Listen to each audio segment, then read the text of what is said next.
Hello and welcome to the Weekly Stuff Podcast with Jonathan Lack and Sean Chapman. We are here to talk about stuff. This week on the show, we are finally doing one of our most long-promised episodes, which is a in-depth retrospective of the Steven Moffat era of Doctor Who. Yes. So if you hate our Doctor Who episodes, one, I don't know why you're subscribed, right. But thank you for being here, I guess. Yeah. Two, sorry that there's not a new Persona thing to talk about for a while. Yeah. Two, we will have 30 minutes at the top of today's show on other things before we get to Doctor Who. And three, I want to say this is by far the most preparation I have ever put into one of these podcasts. I have been working on my notes and everything for this for about 6 months. Right. Because one of the things we're going to be doing as part of this retrospective is I have rewatched and ranked, and I have written about, and there will be a written version of this accompanying this podcast at some point, all 39 stories that Mr. Steven Moffat has contributed to Doctor Who, not just through his 6-year tenure, but also during the Russell T Davies years. And we are going to talk through all of them, and this is all in an attempt to try to contextualize and understand this very significant era in the history of our favorite show before it comes to an end, because Christmas Day this year we get Twice Upon a Time. It's the last episode for Peter Capaldi, the last for Moffat, maybe the last for composer Murray Gold. Like, this is a big exodus, and the show is regenerating again next year with Chris Chibnall and Jodie Whittaker, and we're very excited for that. Yeah. But at the same time, I think you want to try to put a cap on this thing we've been living through. And for Sean and I, you know, I started watching Doctor Who live with the 11th Hour, with Moffat, the beginning of the Moffat-Matt Smith era. I have written about or done a podcast on every episode of this era. Like, it has been a big source of our coverage. Yeah. And I think it's good to try to take a step back and contextualize it. Yeah, because it's also, like, by the time, like, when I finished my complete watch through of Doctor Who from An Unearthly Child to, at the time, it was The Big Bang was the last episode, because the last episode of season 5 was the most recent episode, and then I think Christmas Carol then would have been the first episode new that I watched. Nice. Like, basically, which was almost like really close to each other, because I got the season 5 DVD box set like very close to Christmas. So yeah, so it was like, it is like the history of this podcast in so many ways is the history of Moffat's role as a showrunner on Doctor Who, the ups, the downs, and the fucking super ups of the Peter Capaldi era. And then also I've not finished the Peter Capaldi watch through. I'm just at the beginning of season 8 right now, but I have like rewatched most of modern Doctor Who, so I also have like fresh takes on all this stuff. So it's not just us rehashing old opinions, it's us looking back like fully at his run on the show and contextualizing it and putting a cap on it for whatever is happening now. Yeah, the whole new future of Doctor Who. So we're going to have a lot of content on today's podcast about that. There will also be, as I said, a written version of this that I've already written because I wanted to have my thoughts like coalesced before we recorded this. And I will be publishing that sometime over the next week. It'll have to be in parts because it's 25 pages long. So we'll figure that out. And I'm going to try to link to every podcast we've done on the different episodes so you can hear some of our original thoughts as well. So it'll be a good archive as well. And also this week, so this is our Monday podcast. On Wednesday, we are doing our 5th monthly bonus Doctor Who pod on the 4th Doctor story, City of Death. Yeah. We just recorded that. Ton of fun. Excited for you guys to hear that. If you haven't watched City of Death, and even if you've never watched Doctor Who, watch City of Death. You'll love it. It's great. If you don't like City of Death, you're not human, I think. Yeah, you have to watch it. Listen to that podcast. And we will also probably have a 2-podcast week next week because we're going to be doing Star Wars and our top 10 games. Lots of stuff coming as we prepare for the end of the year. Yeah. But Sean, let's dive into, we're skipping stuff this week. Stuff has been, I've been playing the Zelda DLC. What have you been playing? I put a lot of time into the Monster Hunter beta, the Monster Hunter World beta that went up a couple of days ago as the recording of this podcast. Yeah. And it is very good, but we'll take a visit to Sean's beta corner next week. Yeah, we will to go into detail, and I will review the Zelda DLC in greater depth next week as well. So all of that will be coming. But for now, we're going to jump into the week's news and do some news before we get into our main topic. And there's a lot of fun stuff to talk about this week, Sean. Yeah. Maybe I'll save this for we'll get to it. The Game Awards were the big news of the week because there were a lot of announcements. That's kind of the biggest thing in December for video games. But let's talk about other things from the week. The first one is something we missed on last week's podcast. This was out of New York Comic Con. And I think it passed both of us by, and then we caught it after we recorded. And DC has announced another in their line of animated films, but this one is special. Yeah. This one is called Batman Ninja, and it is not just a Japanese-style Batman. It is Batman anime movie made by not just like some anime people in Japan, like some of the leading artists in Japan. And the trailer for this is out. It's about a minute and a half. And it blew the fucking back of my brain off. Yes, it is. One of the things that's interesting about it is it's the English title of it is Batman Ninja. The Japanese title of it is Ninja Batman. I don't know why they titled it that way. It's as if they're following like Japanese and English like name rules of like surname and given name orders. Yeah. But yeah, so Ninja Batman or Batman Ninja, depending on how you want it, is like it's an animated like anime version of Batman. Fully, that has the guy who made Afro Samurai is involved. I think he does the character designs. I believe like the director of like animation is the guy who does the like animation for the JoJo's Bizarre Adventure opening animations, which is a weirdly specific thing. But if you like me have seen the modern JoJo's Bizarre Adventure anime adaptations.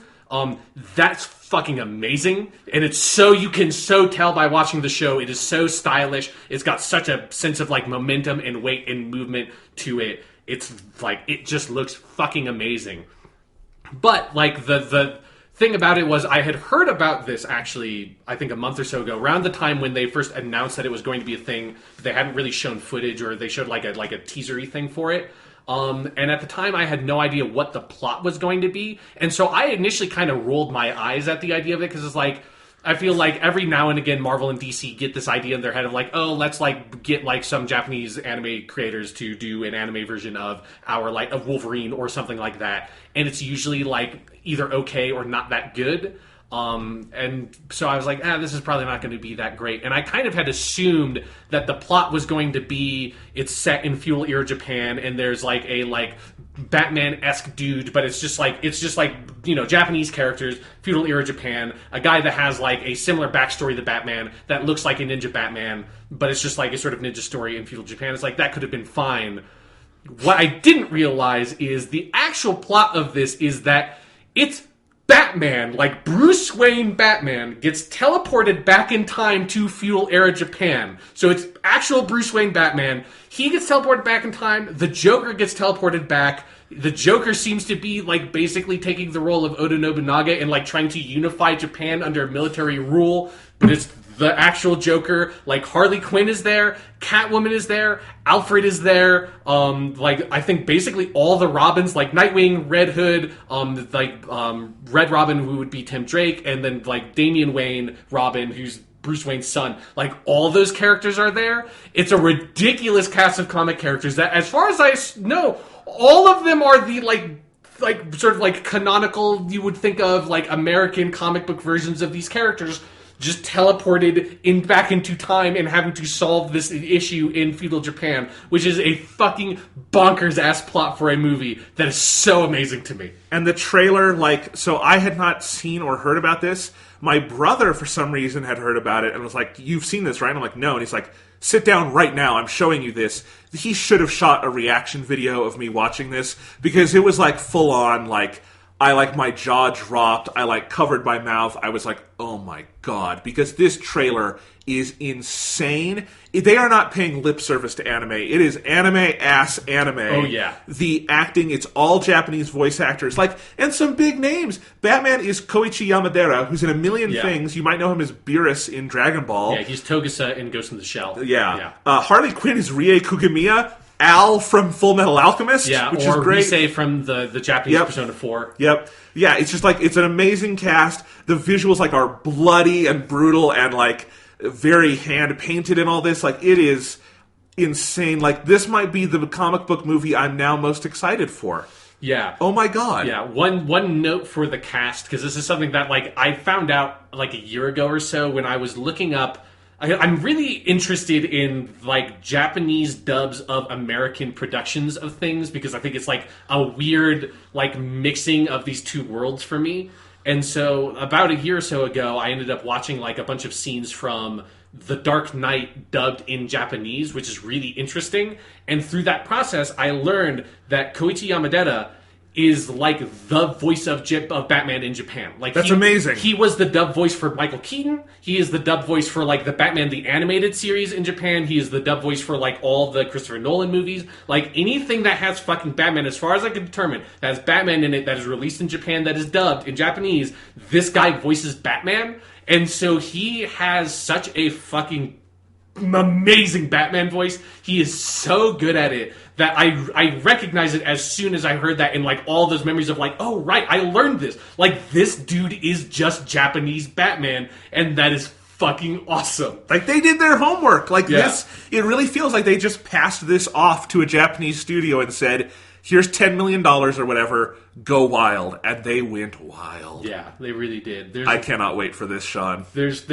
maybe my favorite part of the trailer, because I think there's actually two trailers. There's like a New York Comic Con one, and then there's like a Japanese one that was released in Japan. I don't know if for the New York Comic Con one this shot is in there, but there's a sequence definitely in the Japanese trailer where Batman is putting on all of this samurai armor because he got teleported back in his normal Batman suit. At some point in the course of the movie, he's going to have to switch into the samurai armor, and as he's putting on the samurai armor, he's saying this stuff in Japanese of basically like, I don't have my Batmobile, I don't have my Batwing, but I still have this body. And then he like grabs this sword, and it's such a fucking like Bruce Wayne moment of like, he doesn't have any of his gadgets and any of his shit, but he's still gonna defeat the Joker because he's the fucking Batman. And it's so awesome. If people have not seen that trailer, they need to check it out because it's so fucking cool.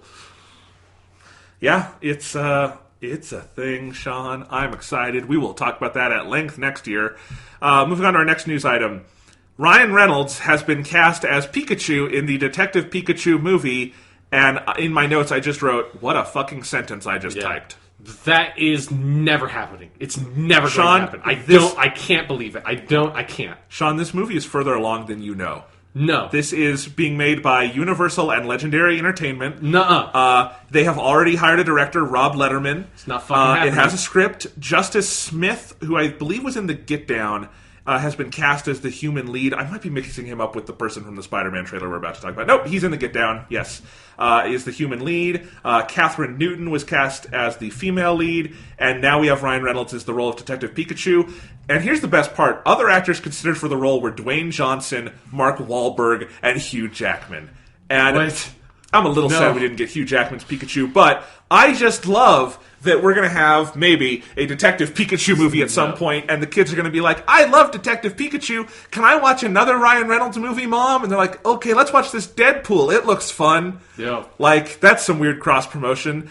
Why are they making this? What is this thing? Yeah, like, the other point of this is that because that had then, like, putting this out reminded me that they were making a great Detective Pikachu game that had a really hilarious trailer forever ago that had Japanese Pikachu, like, talking with this, like, very, like, Japanese Columbo-ass voice that was so fucking amazing. And then I was like, whatever happened to that video game? Apparently that game came out in Japan in February 3, 2016. Yeah, no, it never came over here. 2016, it hasn't come out over here. What? And they're making a movie out of it?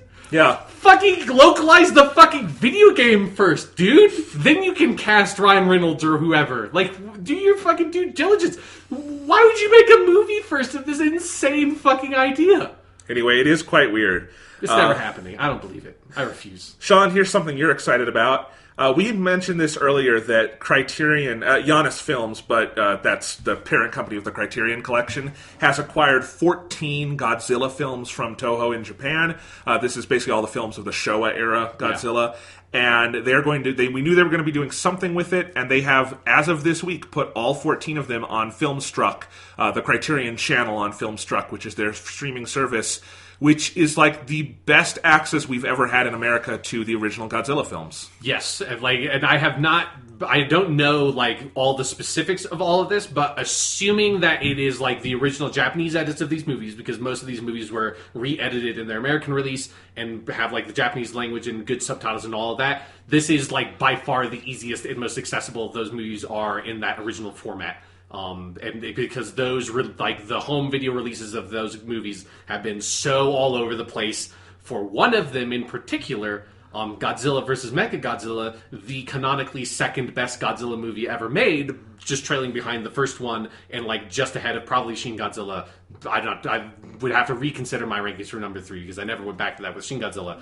But Godzilla vs. Mechagodzilla had like one DVD release over here, went out of print almost immediately after the 50th anniversary of Godzilla, which was in 2004, and is like $200 or something on Amazon. And I have that again. This is my fucking one of my favorite Godzilla movies, and now it's just up there, and I can just watch it. I just have to have an account, and I can just watch that now. And that's a weird. So Sean is leaving this podcast as of tonight to go watch Godzilla. Yeah, I don't know. Like I might just maybe while we're recording the podcast, I'll just like sign up for an account and start watching the movie. I don't know. But what's most exciting, I think, is that it's cool they're on Filmstruck. This is a bigger indication of what we'd heard, which is that Criterion is prepping a box set, kind of maybe similar to their Zatoichi box set from 2014, I think. And, Zatoichi was actually in a similar situation where it was always going to take someone with the muscle of the Criterion Collection to wrangle those films over here into good quality. And they did it with Zatoichi. It looks like they might be doing it with Godzilla. That's amazing. Yeah. I'll give my prediction. They usually do those kind of sets either in July or November, but I think we're getting it. And that is going to be a wonderful thing. 'Cause I haven't seen most of these. Right. Because you have had the, wherewithal to go after the whole collection, but it is scattered to the winds. Yeah, because I've been because my collection of these movies is so scattershot, because it's like whenever there's a release from some other weird company that's get this and then hope oh fuck, if they have King Kong versus Godzilla on there, I wonder if that's finally I can see the fucking Japanese version of that movie. Again, if anyone could get it, it's them. So I am very, very excited to see what they've done with this, and if there's a box set that is definitive, man, I'm excited to watch these because I never have, and that's going to be so cool. And Criterion they keep finding ways to surprise us, so that's awesome. And Sean, let's see, the next one, Spider-Man Into the Spider-Verse. Yes. We had heard about this before. This is the animated Spider-Man movie from Sony that is they're doing their mainline MCU Spider-Man with Marvel, but they're also going to start making these animated films. This is the one written by Phil Lord and Chris Miller, recently fired from Star Wars fame, but who have done lots of other great things like 21 Jump Street, and it is directed by, I forget their names, but two very good animation directors. People keep saying it's Phil Lord and Chris Miller's movie. No, go to fucking IMDb and look it up. Polygon. Yeah. Just call you out. You had it wrong. Anyway, it's directed by other people. Give them their proper fucking credit. It's like the Nightmare Before Christmas. Yes. Everyone just says it's Tim Burton movie. It's it's not. It's not. He was involved in the production. To be fair to them, that movie is literally called Tim Burton's The Nightmare Before Christmas. Sure. It's very, that movie, lies to you. Yeah. Yeah. But anyway, we finally got a trailer for it. We knew it was going to have Miles Morales, but other than that, we didn't know much.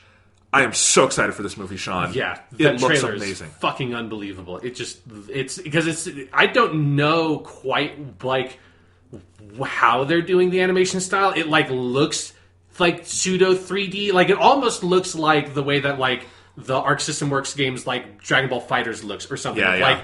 A lot of times it looks 2D, and then a camera movement happens that this is wait, is this all modeled in 3D?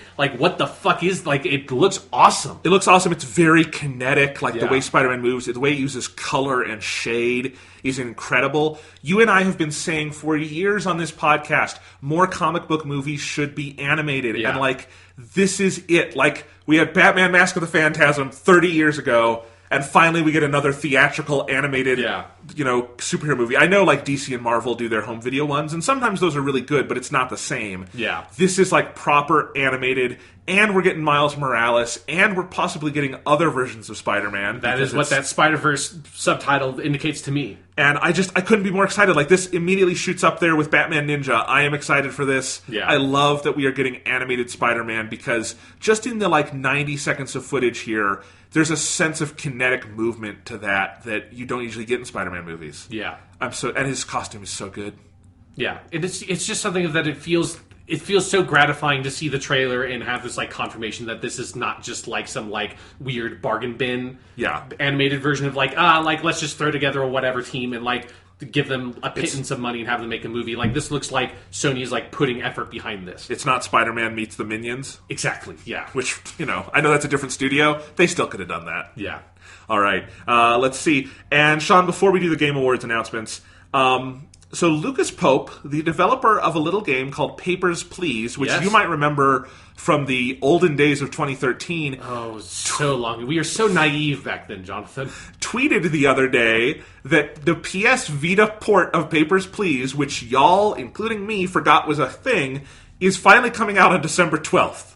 And this is notable because here's the thing. I love Papers, Please. Me too. But I loved it a long time ago. This game was on our 2013 top 10 list, which was recorded as episode 75. This is episode 217. This port was announced in 2013. It has somehow taken them 4 years to make a PS Vita port of Papers, Please. 1, why? 2, why bother at this point? Like, put it on Switch. People will buy it there. Like, if it were on Switch, I'd buy it tomorrow. I'm probably not going to pick up the PS Vita port of Papers, Please in 2017. This is just nuts, especially because I remember this being one of our early games we kind of evangelized for on the show. And it was, we were juniors in college. Right, yeah. It's been so long. That's pre our top 100 stuff list. Yes. Like, that, when I contextualize it that way, it's like, holy shit. I don't think we had a real microphone yet. Yeah, no. I don't know. Anyway. Yeah, we just recorded the podcast by shouting really loud into the ether and like hoping that like something picked it up. All right, so that's funny. And now let's talk about the Game Awards announcements. I did not see the Game Awards live for the most part. I caught like the last 40 minutes because I was out seeing a movie, The Disaster Artist. It's very good, no time to review. But what I saw, actually, I thought it was a pretty cool show. Mm-hmm. Like, I like Jeff Keighley. I think his heart is in the right place. And I like that they had a big orchestra. And they gave some cool awards, like Melina Juergens winning Performer of the Year for Hellblade. Yeah. Hellblade won a couple cool awards. Everything, like, there were no awards that I found myself, like, vehemently disagreeing with. They were all games that, like, would be near the top of my own lists and stuff. They did not give PUBG a dumb award. So, like, there was a lot of cool stuff on the awards side. But, of course, from a news side, the Game Awards are notable because they're kind of like a mini E3 or something at this point, where they do a lot of big reveals and trailers. So let's talk about what we saw.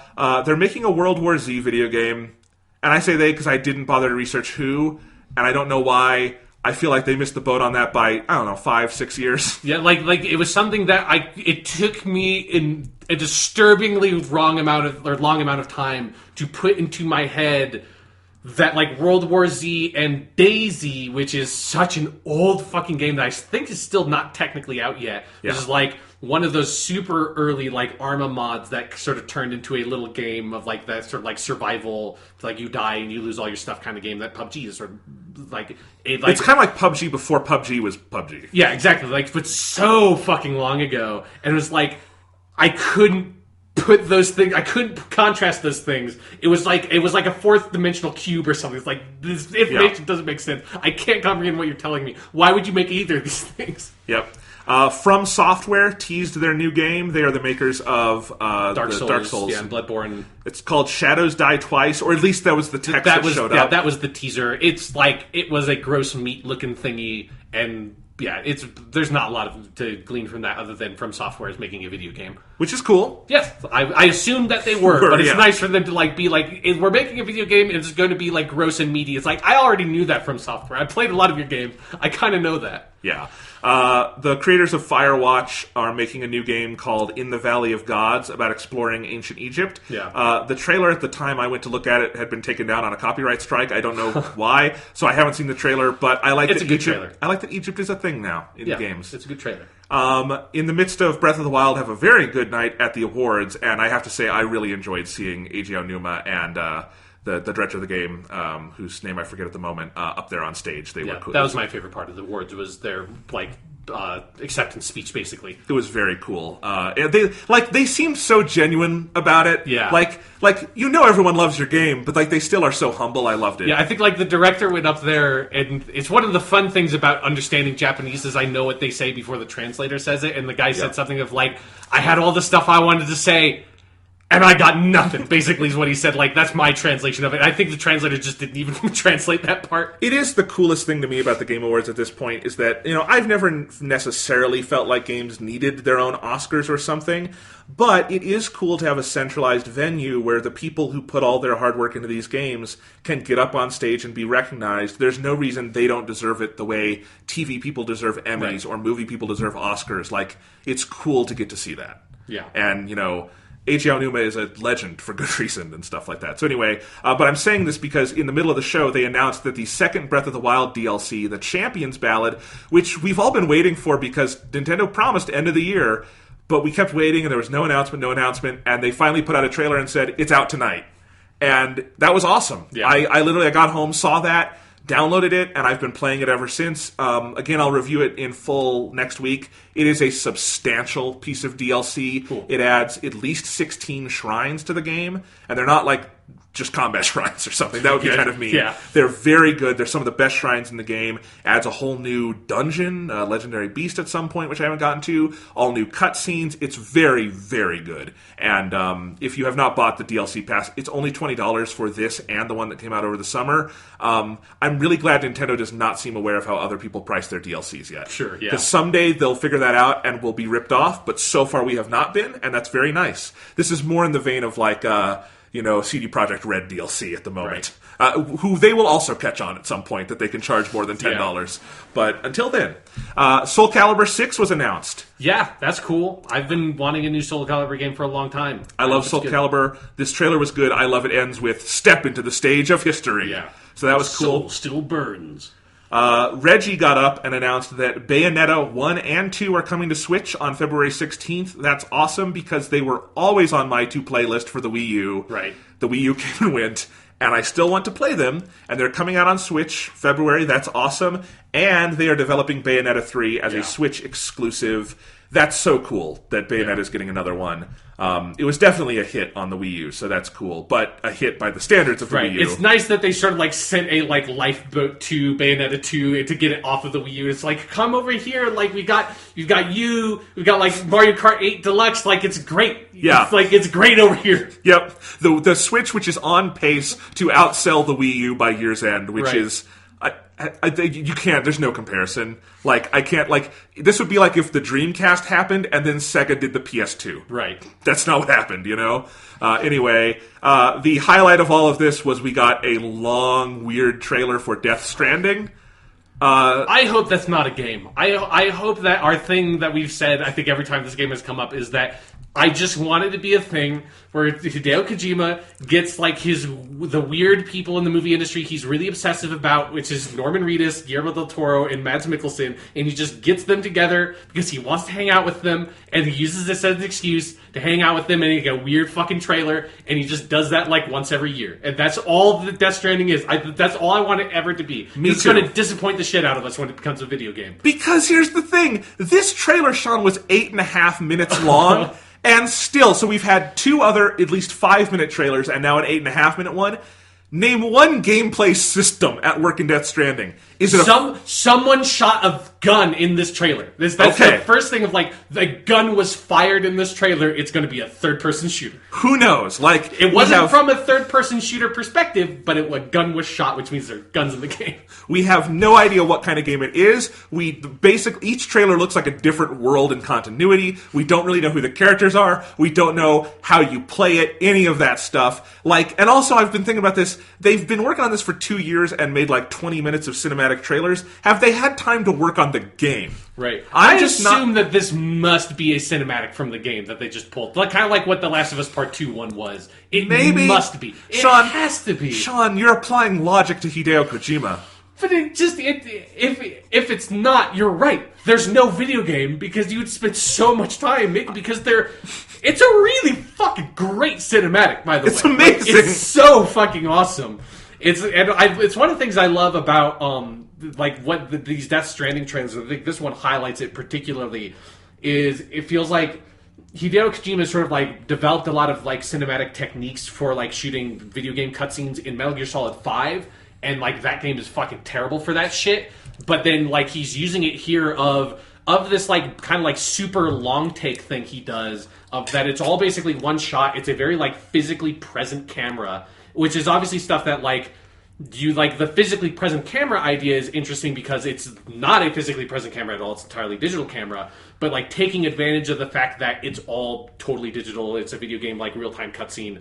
You don't need to cut when you don't want to cut. Like, you can just move the camera wherever the fuck you want to move the camera. There's no physical constraint to that. And him playing around with that, I think, is really interesting. It is, but I am more excited for Death Stranding as a movie than I am a game. Exactly. So, yeah. Again, I don't want the movie either, because the movie has to have a plot. Hideo Kojima can't put together a fucking plot to save his life. He's never done it. So it's like, don't do that. Don't do a fucking movie. Don't do a video game. Do what Hideo Kojima has always been the best at doing, making really cool fucking trailers. Go see the trailers. Go back and watch the trailers for Metal Gear Solid 5. They're awesome.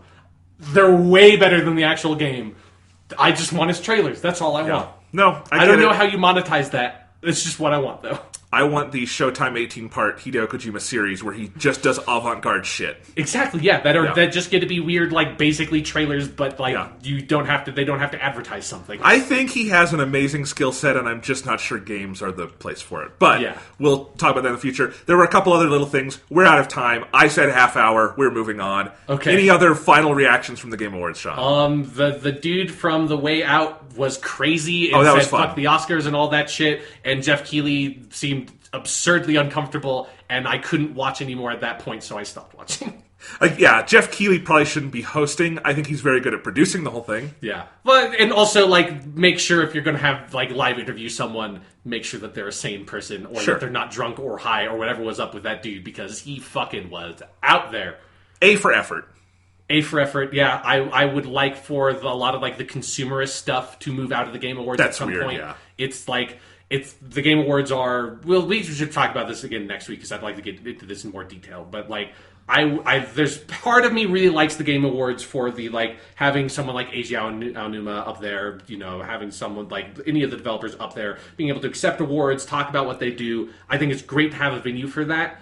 But then, like, having trailers and game reveals be a huge part of that, having all of, like, the eBay and McDonald's commercials and all that stuff. That's the gross. Yeah, and then having, like, to do this grandstanding bullshit of, like, being like, yo, man, no, fucking video games are the best art form, fucking fuck the Oscars, fuck movies are bullshit, like, books are bullshit, like, it's all about video games. Having to do that... That wasn't planned, but yeah. But I think there was a larger attitude, because I watched probably, like, the first 30 minutes of it or so, and I think they got better once it got near the end, but there was a lot of an attitude projected, I think, all throughout it. Like, a lot of things that Jeff Keighley was saying about, like, this is the best art form, like, the best medium, the medium all of it. It's like, you having to say that over and over again. Like, people at the Oscars don't get up there and fucking say, like, movies are the best art form, it's the thing that we all love movies so much, movies are amazing, right, guys? Nobody does it because everyone just assumes, like, yeah, fucking movies are cool. Yeah. You can just assume that. In fact, the Oscars have a clear inferiority complex where they clearly just want to be a show about musical theater. Sure, every year. Yeah. So and something that, like, once the Game Awards get to this point where everyone there can just be like, we can just assume video games are cool, they are worth it, and we can treat them seriously. That's all you have to do. You just have to go in with that attitude. And the more and more you go into this attitude of having to prove it, the more and more juvenile it seems. And it's self-defeating. I understand the growing pains, yeah, like with that, because they are trying something new here. But I agree. I think you can lay off the eBay thing was fucking weird. Yeah. Like, you have to finance your show. That's totally fine if you need to run ads. Like, everyone does it. Not going to blame you for that. Doing it the way they did it was weird. Yeah. But yeah, anyway, maybe we'll talk about that more later. 34 minutes, we'll say, is the cutoff. So, deep breath. Is an episode we're going to talk about. Hey, Jonathan, listen. That was a great pun. Didn't mean to do that, Sean. You're sure hell-bent on making those, huh? Oh, God. Anyway, so... we have a lot to get through with our Steven Moffat retrospective. Steven Macho episode. Different thing. As Freudian slip. I said, the centerpiece of this discussion will be my rankings, which is both gives us a chance to talk about all these episodes again and revisit them, but also gives me a chance to be OCD and gives you a chance to react in real time to a list you have no idea what it is. Yep, this is one of our weird ongoing segments of this podcast we do every once in a while where, Jonathan, you decide on your own to just go off and make a stupid fucking list of something, and then I'm just like, okay, I guess, sure. But it's I have fun. no input. I have no idea what the rankings are. I have some educated guesses about where some episodes are going to be on the list, but I have no idea what you did with this list. Yeah, at least with this era of Doctor Who, you and I are pretty much in lockstep on most things. Yeah, we've talked about these episodes a lot already. Yeah. So we'll get to that soon. I don't want to start with that. Okay. So, Sean, I guess let's go back to what we were saying earlier in the show, which is that, let's give a little history first. What, for those of us maybe who haven't been here the whole time, what do we mean by the Steven Moffat era? We mean the era where Steven Moffat has been executive producer and showrunner. Showrunner is not an official credit in TV, but it's a role someone plays. And Steven Moffat took over in 2010, starting with the Season 5 premiere, The 11th Hour. He's been in that role ever since. The way Doctor Who does it is there's always 2 executive producers on Modern Who. And I know throughout the Matt Smith era, it was Moffat, and then it was like a different person each year for Matt Smith, which I think we never look at those people enough. I wonder if that was part of the weird scheduling inconsistency. With Peter Capaldi, it's always been Brian Minchin has been the other executive producer, and Chris Chibnall will be bringing on, I forget who's coming on with Chibnall, but same thing. So there's been him and another producer, but Steven Moffat has been, in effect, the head of Doctor Who since the year 2010. Yeah. He's also just been the other side of it. He's been the face of it for so long. Of every time there's a big everyone's going to Comic-Con and stuff. He's always there with whoever's playing the Doctor and the companion and that stuff. He's in the interviews. He's the man behind the scenes who is put in front of the camera for interviews and that kind of stuff to sort of vouch for the show. Yeah. And the way I want to start this is actually go back to the beginning, because for me, my time watching Doctor Who live and writing about it and covering it starts with Moffat. And remember that when he took over from Russell T Davies, who was the previous showrunner and the man who brought Doctor Who back from the dead, literally. The second time, the first time didn't go so well, 90s, Eighth Doctor. Yeah. Anyway, brought it back to the BBC, and, always Russell T Davies deserves credit for that. During the Russell T Davies era, though, Steven Moffat was a prominent writer, and he did 1 story a season during the 4 Russell T Davies seasons, and those are all classics, deservedly so, and they were, if not always the best episode of the season, very near the top. I think with Series 1, you can argue, is it Dr. Dances or is it Dalek?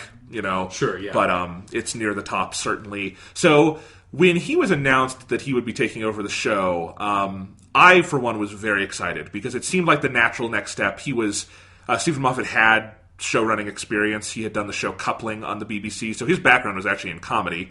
He had written all these great episodes for Russell T Davies, and it was time for him to take over. And as we have talked about a lot, the Russell T Davies era didn't really end on top in a lot of ways. Right. It kind of sputtered to the end. Series 4 is like Series 2 and 3 and 1, up and down. The specials are good in some places, great in some places. Some of the others are kind of dull. The End of Time is half a good story, half a bad story. And it felt like it was time for Doctor Who to get an injection of energy. And I want to bring us back to this moment when the 11th Hour aired. I know you came to it on DVD a little later, but I think you can still put yourself in this mindset. For me, it was a revelation. It was like Doctor Who clicked into place in a way it hadn't during those RTD years, which I had been catching up on DVD. And actually, people forget, at the time, those didn't even air on BBC America. Rusty Davies eras, those aired on Sci-Fi over here and not at the same time. I believe Series 6 was the first one that aired day and date in the US and the UK, and so Series 5 was delayed. I pirated it back in the day, I'll just tell you, so that's how I watched it live. I think I'm out of the statute of limitations on that, because it was 8 years ago, which is nuts. But Sean, the 11th Hour is an episode we're going to have to talk a lot about. It is this era's Spearhead from Space. Yeah. And it is an amazing episode, and it also, that, and then going into Series 5 just felt like, oh my god, it's working. It has clicked into place in a way maybe it wasn't before. Matt Smith is this amazing actor. Steven Moffat made the jump from writer to showrunner beautifully. this feels great. Is that kind of how it felt to you at the time too? Yeah, of that it's something of, especially again, like I've to give like update. I just rewatched Listen last night. So I've been rewatching all of modern Doctor Who, and like basically mostly there. And for like the Peter Capaldi stuff, that stuff's so recent. I've rewatched it relative. Like I've rewatched series 8 and 9 all the way through at least once. So like I don't really need to rewatch those again, but I'm going to catch up for Twice Upon a Time.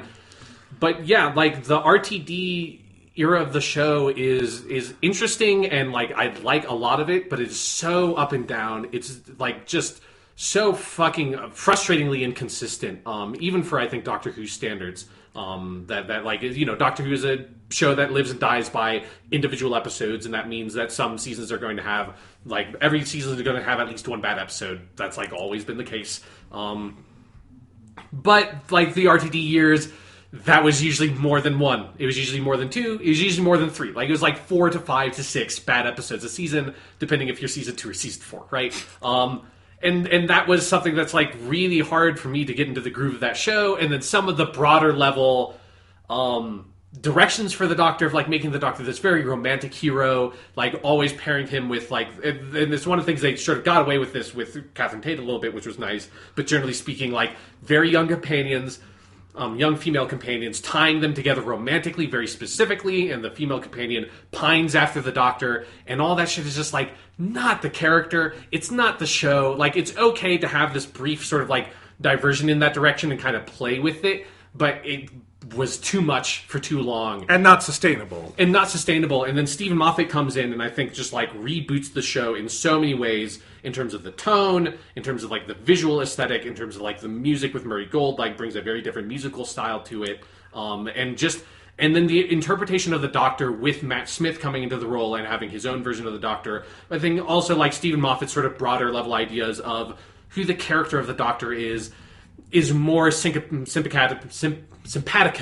with my understanding of that character as well, which is built off of like a foundation in classic Doctor Who, not modern Doctor Who, and that it's like it's mostly like aromantic, it's mostly asexual, it's like this sort of like weird rebel, goofy idiot who's bouncing around time and space, never really knows what he's doing, wants to play the hero, but is never really quite the hero. Like he wants to be a hero, but he's never quite that. Like he's never that suave, he's never that cool. Like he wishes he was suave and cool, but he's never quite there. And that's just not quite what the RTD idea of the Doctor was, particularly with David Tennant. And so I do think that when Steven Moffat came in with the 11th Hour, like his sensibilities with the Doctor Who for modern Doctor Who and my sensibilities with Doctor Who coming from classic Doctor Who lined up so much more than in the RTD years, and has proved like more and more true, particularly once we got to Peter Capaldi. And it's one of the interesting things, though, talking about all of this, is that if you go back to Series 5, its structure is an RTD season structure. Sure. In that Moffat did not yet. He would, but for that first season, he didn't change the structure, which is 13 episodes, 3 two-parters, and the last two-parter is also the finale. And that there will be an arc lightly seeded throughout that gets paid off. Like, just in its skeletal structure, Season 5 doesn't make any major changes from what RTD was doing. And I'd kind of forgotten about that. Like, when you go back and watch Season 5 now, and tell me if you felt the same way, it feels very different from where Doctor Who has gone since then. It's very good, and I'm not putting it down. I'm just saying, like, it was the beginning of something. And what it was, if you look at it, is it was the RTD model done, I think, to its absolute best. Yeah. And because what you had there was the little changes he made. I think actually in Series 5, structurally, the changes are very small, but they have these ripple effects. Like, it's not someone says Torchwood every episode, and that's your quote-unquote arc. Yeah, there's not like the words Bad Wolf are just like graffitied on the back of the set, which never really pays off in a like thematically consistent way. So what he did that season was the cracks in time. Yeah. But the cracks in time aren't just something that pop up here and there. They become a major plot point as soon as episodes 4 and 5, the Angels two-parter. Yeah. And there are major changes in the status quo. And there's another major change in the status quo later when we bring Rory into the TARDIS, who later disappears because of those cracks. So there's this constant momentum in that arc, but that arc is still this same thing that's kind of lightly there, shows up every once in a while. But the thing is, this time, it wasn't building to a bad Dalek story. It was building to the Pandorica opens and the Big Bang, which is a great two-parter. And is a story that is about paying off some of these plot things, but is moreover about paying off the 11th Doctor and Amy Pond's relationship up to that point. Yeah. And if Season 5 did anything wrong, it's that it's too good. Because Season 6 and 7, we've talked about a lot, stumble in a lot of ways with, I think, and it occurred to me watching through them again this time what it is. It's just sequelitis. It's sequelitis. Sure. It's that Season 6 very clearly tries to do, like, one-up what they did in Series 5. Like, Series 5, we had a big end-of-the-world, like, plot thing with the cracks in time. This time, big end-of-the-world thing because the Doctor's dead! Yeah. And, like, try to go bigger, and it collapses under its own weight. This is also where they start to change up the structure. So, Season 6 and 7 are both two-part seasons. That didn't really work. No. I think when you get to Peter Capaldi, it's actually pretty interesting how much the structure has changed. They're down to 12 episodes a season. Two-parters are like there when they need them, but not like a necessity. And arcs are much more sort of internal and character-based. Like, by the time you get to the Capaldi, the show has changed very, very radically. Yeah. But you have these 2 years in Season 6 and 7 where there's these growing pains. A lot of great writing gets done. I think the arcs start to collapse. Even then, I think the ambition and the character writing make those arcs still in some ways more interesting than some of the RTD arcs. I would say so. Not that I will ever defend the Doctor Who arc. That's bad. Yeah. Everything in Series 7 with the mini Doctor Who puns never pays off in anything particularly good. But if you consider that, like, the real finale to Season 7 is, like, the 50th special, yeah, then it works better. So yeah, I agree that, like, if you rope in Day of the Doctor and Time of the Doctor into Season 7, it makes that work much better. But yeah, it is something of that. It's something I think we talked about either last week or maybe 2 weeks ago on the podcast, of that every single Moffat season is so different from every other Moffat season. Like, not necessarily always, like, some of them are different structurally, but also just in terms of, like, the idea of how do you tie together a Doctor Who season is, like, because even though I do agree there's like that element of sequelitis from, like, Season 6 and Season 5, even then, like, Season 6, what Season 6 tries to do is so much more serialized than any other previous Doctor Who season in modern Doctor Who. Like, it's so much more like every single episode is really building up the story, and like and whenever there's actually like the weird little detours, like the pirate episode and stuff, or later in the season you have like the God Complex and the Girl Who Waited. Well, like the God Complex and the Girl Who Waited are great episodes. They feel weirdly out of place in that season. It's the big structural issue that season to me. Yeah, because so much of, like, you have these really big episodes of, like, having this two-parter opening thing that are, like, big season, like, building episodes, and having a two-parter right in the middle, which are huge season-building episodes. That Good Man Goes to War and Let's Kill Hitler in the middle so changes the idea of how you structure that season and makes it so much more serialized, where it kind of feels like there's, like, kind of it's almost like a Doctor Who movie that got dispersed across a whole season of Doctor Who in a kind of like haphazard fashion, and then like ending with A Wedding of River Song, and then you have like some like pockets of like some really brilliant episodes of Doctor Who, like Doctor's Wife and God Complex, sort of shot in there in between, but it doesn't congeal in any way that makes sense. Yeah, but I think, having rewatched the whole era recently, what you get is, as I said, I think sequelitis is part of it. It's also, I think, what you're hinting at, which is that Steven Moffat just feels like someone, to me, from the outside looking in, who doesn't ever want to do the same thing twice. Yeah. And it's just like, okay, I did Series 5, I could just do that again, I'm not going to. And so Series 6 is very different. I don't think it works entirely, I love the ambition. Yeah. Series 7, same way, where like they're trying to do new things. I think some of the stuff in Series 7 with Clara is tremendously wrong-headed and kind of gross in some ways, and how much she's just a plot object. Yeah. But also, like, that's a failure that is very much redeemed by that they kept working at it. Like, Moffat also seems like someone to me who learns from a lot of his mistakes as a writer. Yeah. And you get that a lot when you get to the Capaldi years, because I think there's a whole thing for me watching these where, like, the Doctor, in some weird way, his arc seems to mirror Moffat's arc as a writer, in that, like, the whole Matt Smith thing is, like, getting too big, uncomfortably big, like this mythical kind of figure, and it kind of starts to collapse creatively as the Doctor's life collapses in some ways. And then the key thing of Series 8, when we bring on Peter Capaldi and the show calms down a lot, is these existential questions. Am I a good man? I've lived 2,000 years, not all of them were good. Yeah. And like, what does it even mean to be the Doctor right now? And Series 8 is all about that, and Series 9 kind of ups that ante, and Series 10 ups that ante. But one of the things I see that changes in his both writing style and show-running style, which are two different but related things, which we'll have to talk about. Yeah. Because I actually would say uniformly he's a pretty good showrunner. He's very good at assembling scripts and getting other writers to good places. Yeah. Like that basic job, like what we would call script editor in Classic Who, he's excellent at that. And I don't think that ever wavers, you know? Yeah. But as his own writer and how he structures seasons, one of the things I find so interesting about the Peter Capaldi years is they become much more of like a sober drama in some ways, and that they cut out a lot of the big bombastic stuff. It's there because you can never do Doctor Who without it, right? But they cut it down a lot. It's a lot more about character psychology more than about sort of myth-making and time travel and big stories. And I think some of that is just, we have a new Doctor, we're going to change the storytelling style a little bit.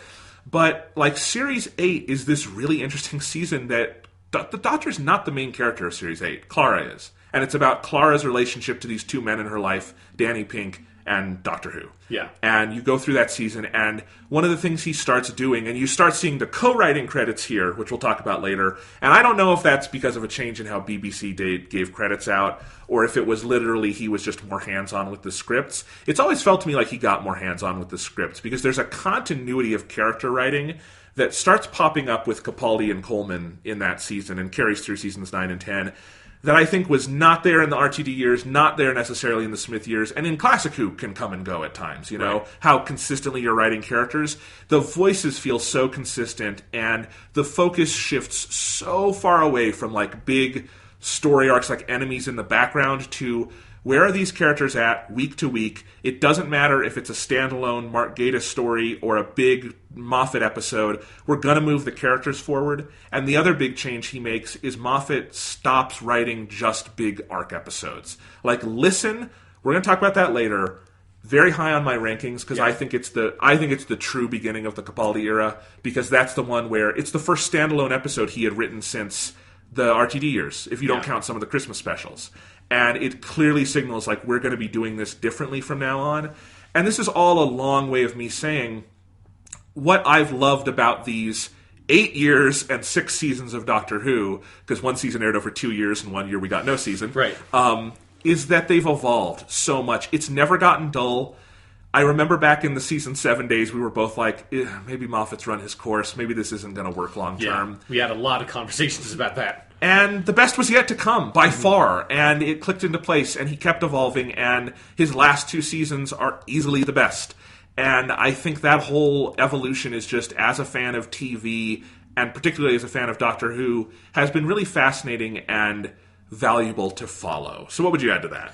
Yeah, like, it's something that I've been thinking about this a lot because of doing the modern Doctor Who rewatch stuff. And then also, it's been fun doing this, like, concurrently with this, like, the bonus podcast thing we do of going back and, like, I cherry pick these episodes from classic Doctor Who, and we had this conversation about how classic Doctor Who has, like, better storytelling, like on average, almost like across the board, than modern Doctor Who typically does. That, like, because there's more of that focus is part of it, but there's also just, like, fucking classic Doctor Who, for people who haven't watched it, is a truly exceptional show. If you can get past some of the, like, ways in which it's dated, because of course obviously it's going to be fucking dated. Like, if you go back to the RTD era, like you know, season 5 or season 1, that's super fucking dated now. If you can get past that and access, like, the writing and the storytelling and everything that's going on there, classic Doctor Who is, like, a truly exceptional show, and was for, like, you know, over 10 years, like, with, like, really, really high quality average sci-fi storytelling. And something of that we talked a lot about with Peter Capaldi, of this sense of that there's this kind of going back to basics element to it, of being like, okay, like, let's reset the character a bit more. Like, let's go back to this idea of, like, who the Doctor kind of used to be, this classic Doctor Who style, make him an older character again, so to, like, which, like by necessity changes his relationship with the companion, all that kind of stuff. And I think part of that is this recommitment in the Peter Capaldi years to this, like, what I think of, like, ideas-based or, like, theme-based storytelling first, and that, like, that is the emphasis which is like all that classic Doctor Who is. Classic Doctor Who is so like idea based, like idea first storytelling. Like that's, and that's like, classic Star Trek. Like that's like that era of science fiction. It's very idea first storytelling. Obviously, like, characters are important, like plot, blah, blah, blah, like, all that stuff is important and is there, but the emphasis is on communicating an idea or a theme. And I think, like, RTD, his stuff was more of, like, this very, like, character first of, like very focused on, like, the melodrama of the characters and the relationship between the Doctor and the companion, and the companion and their family and all that stuff. And then Moffat was more, like Moffat in, like, the Matt Smith years kind of went more to, like, this big, like, plot first storytelling of, like, obviously ideas and themes are there, character drama is there, but it is like this bigger like plot, like maybe adventure is more the word to use, like adventure based storytelling and adventure first storytelling and mystery and that kind of stuff.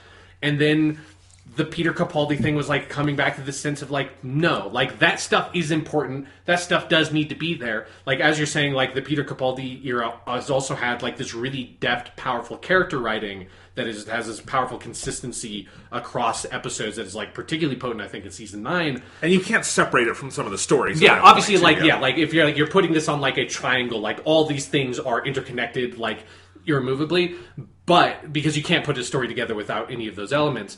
But to me, it is like that idea of where does your focus go? Because where your focus goes colors how you handle those other two aspects. And I think it is ultimately this like theme-based, idea-based thing.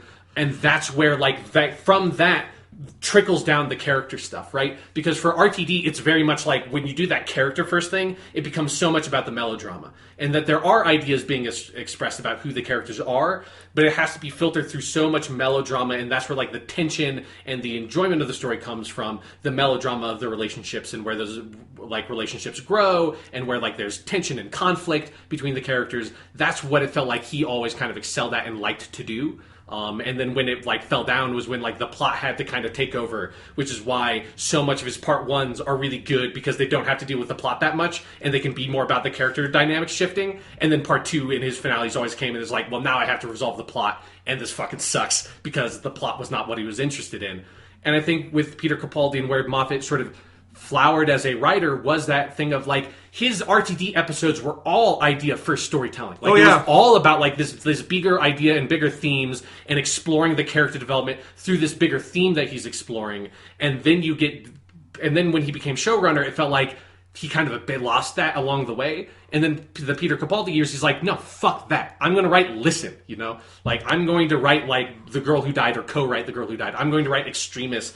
And I'm going to write, like, the season of Doctor Who. And, like, I'm going to write, like, the season of Doctor Who the way I write these individual episodes. As, like, this bigger idea about, like, companionship and grief. And that's how I'm going to explore character relationships. And that's how you get a season 9, right? Is that you have this big, brilliant theme they are approaching. And then the characters and the plot all serve to sort of build up and explore that core theme. And that's what Doctor Who is. I agree. And I think it just... you see it click into place. And it is interesting how much, when you circle back around from, like, Dr. Dance's two-parters, his first episode, when you get to, like, Listen, it feels like we've come full circle. Yeah. Like, he went, and I'm not putting down, he's got a bunch of great episodes in the Matt Smith years, although all of his weakest ones are concentrated there, for the most part. Like, because that's where 6 and 7, he's in the desert a little bit. But, like, he kind of, I think, goes through this evolution where I think he tries to write maybe outside what is his comfort zone. I don't know. And then you come back around and it's like, okay, this is almost what I almost imagined Moffat's Doctor Who being more of in like when season 5 was getting started than what it became. But it's enough of a shift that like we're talking about this one era, but it is 2 eras in some ways. That's like, actually how I think like of it. Matt Smith and Peter Capaldi, even though it's all Moffat behind the scenes, they are very different. Like there's a lot of things that clearly like Moffat is a writer with an identity, and you can hear his writing when you hear it. But at the same time, if you told someone who had never heard of him or seen the earlier episodes, watch season 5, 6, 7, then watch 8, 9, 10. Was that the same creative team? Like, pull off all credits. Someone might say, no, clearly someone else came in at this point. Yeah, because it's like, this Clara character is completely fucking different now. Yeah. I mean, it would kind of be like if, like, Philip Hinchcliffe and Robert Holmes also did the full Third Doctor era. Right. And it's like, boy, that's a shift. You guys made like, they're both good, but this is really different. Yeah. Like, you didn't do the creepy stuff with the Third Doctor. Yeah. Yeah, but, like, so you get that here, and it is a fascinating evolution, though. In part because I think what we're saying, though, is as different as they are, I don't think you get the Capaldi years without some of the stumbling of the Smith years. Absolutely, yeah. Like, it's like a growing pain, not just for Moffat, but I think the show in general, of, like, also having to, like, get to this place where you can have someone as old as Peter Capaldi play the Doctor, and, like, get to this,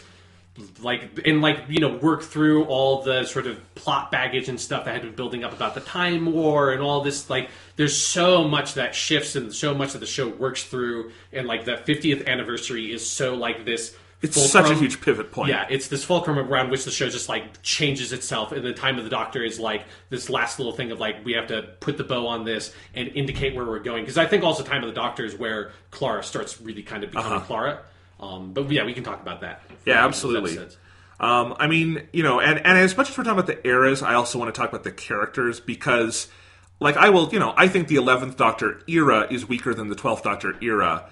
11 and 12 as characters are both really great. Yes. And I want to start there, because I in my entry for The Girl in the Fireplace, not going to spoil where it is on the list, but what I wrote there, I'm just going to read a little bit of this because it puts my thoughts in context. And it says, if you were to ask me what I think is Steven Moffat's most impressive and important quality as a Doctor Who writer, I would say it's his ability to write for the Doctor himself. And no matter which Doctor he wrote for, whether it was one of his own creation or someone else's, and remember, he wrote for Doctors 1, starting coming soon, 5 in that little Time Crash mini-episode, 8 in the Night of the Doctor mini-episode. He created the War Doctor. He wrote for 9 and 10 for RTD, and he created 11 and 12. So he actually does... And Tom Baker is in Day of the Doctor in that one scene. Yes. And, like, you can have your arguments about who that is. Tom Baker is just playing the Fourth Doctor, though. Yes. So let's just throw that in there, too. Either way, he would still hold the record for writing the most incarnations of the character. Also, there's the Red-Nosed special, The Curse of the Fatal Death, in which there's, like, 5 fake Doctor Who's. Yes. So like, there's, like, 100 of them. Robert Holmes is up there because he wrote for 2, 3, 4, 5, 6. Yeah. But, and to be fair, Robert Holmes wrote substantively for each of those. Yeah. Some of these are, like, mini-episodes. But still, Moffat wrote for a lot of them, and even in mini-episodes, he has those voices perfectly. Continuing with my excerpt, his skill at cutting straight to the heart of that particular portrayal is the foundation of many of his best stories. And I was writing that about The Girl in the Fireplace because I think that's why that episode is so good, is that it's the, to me, defining 10th Doctor story.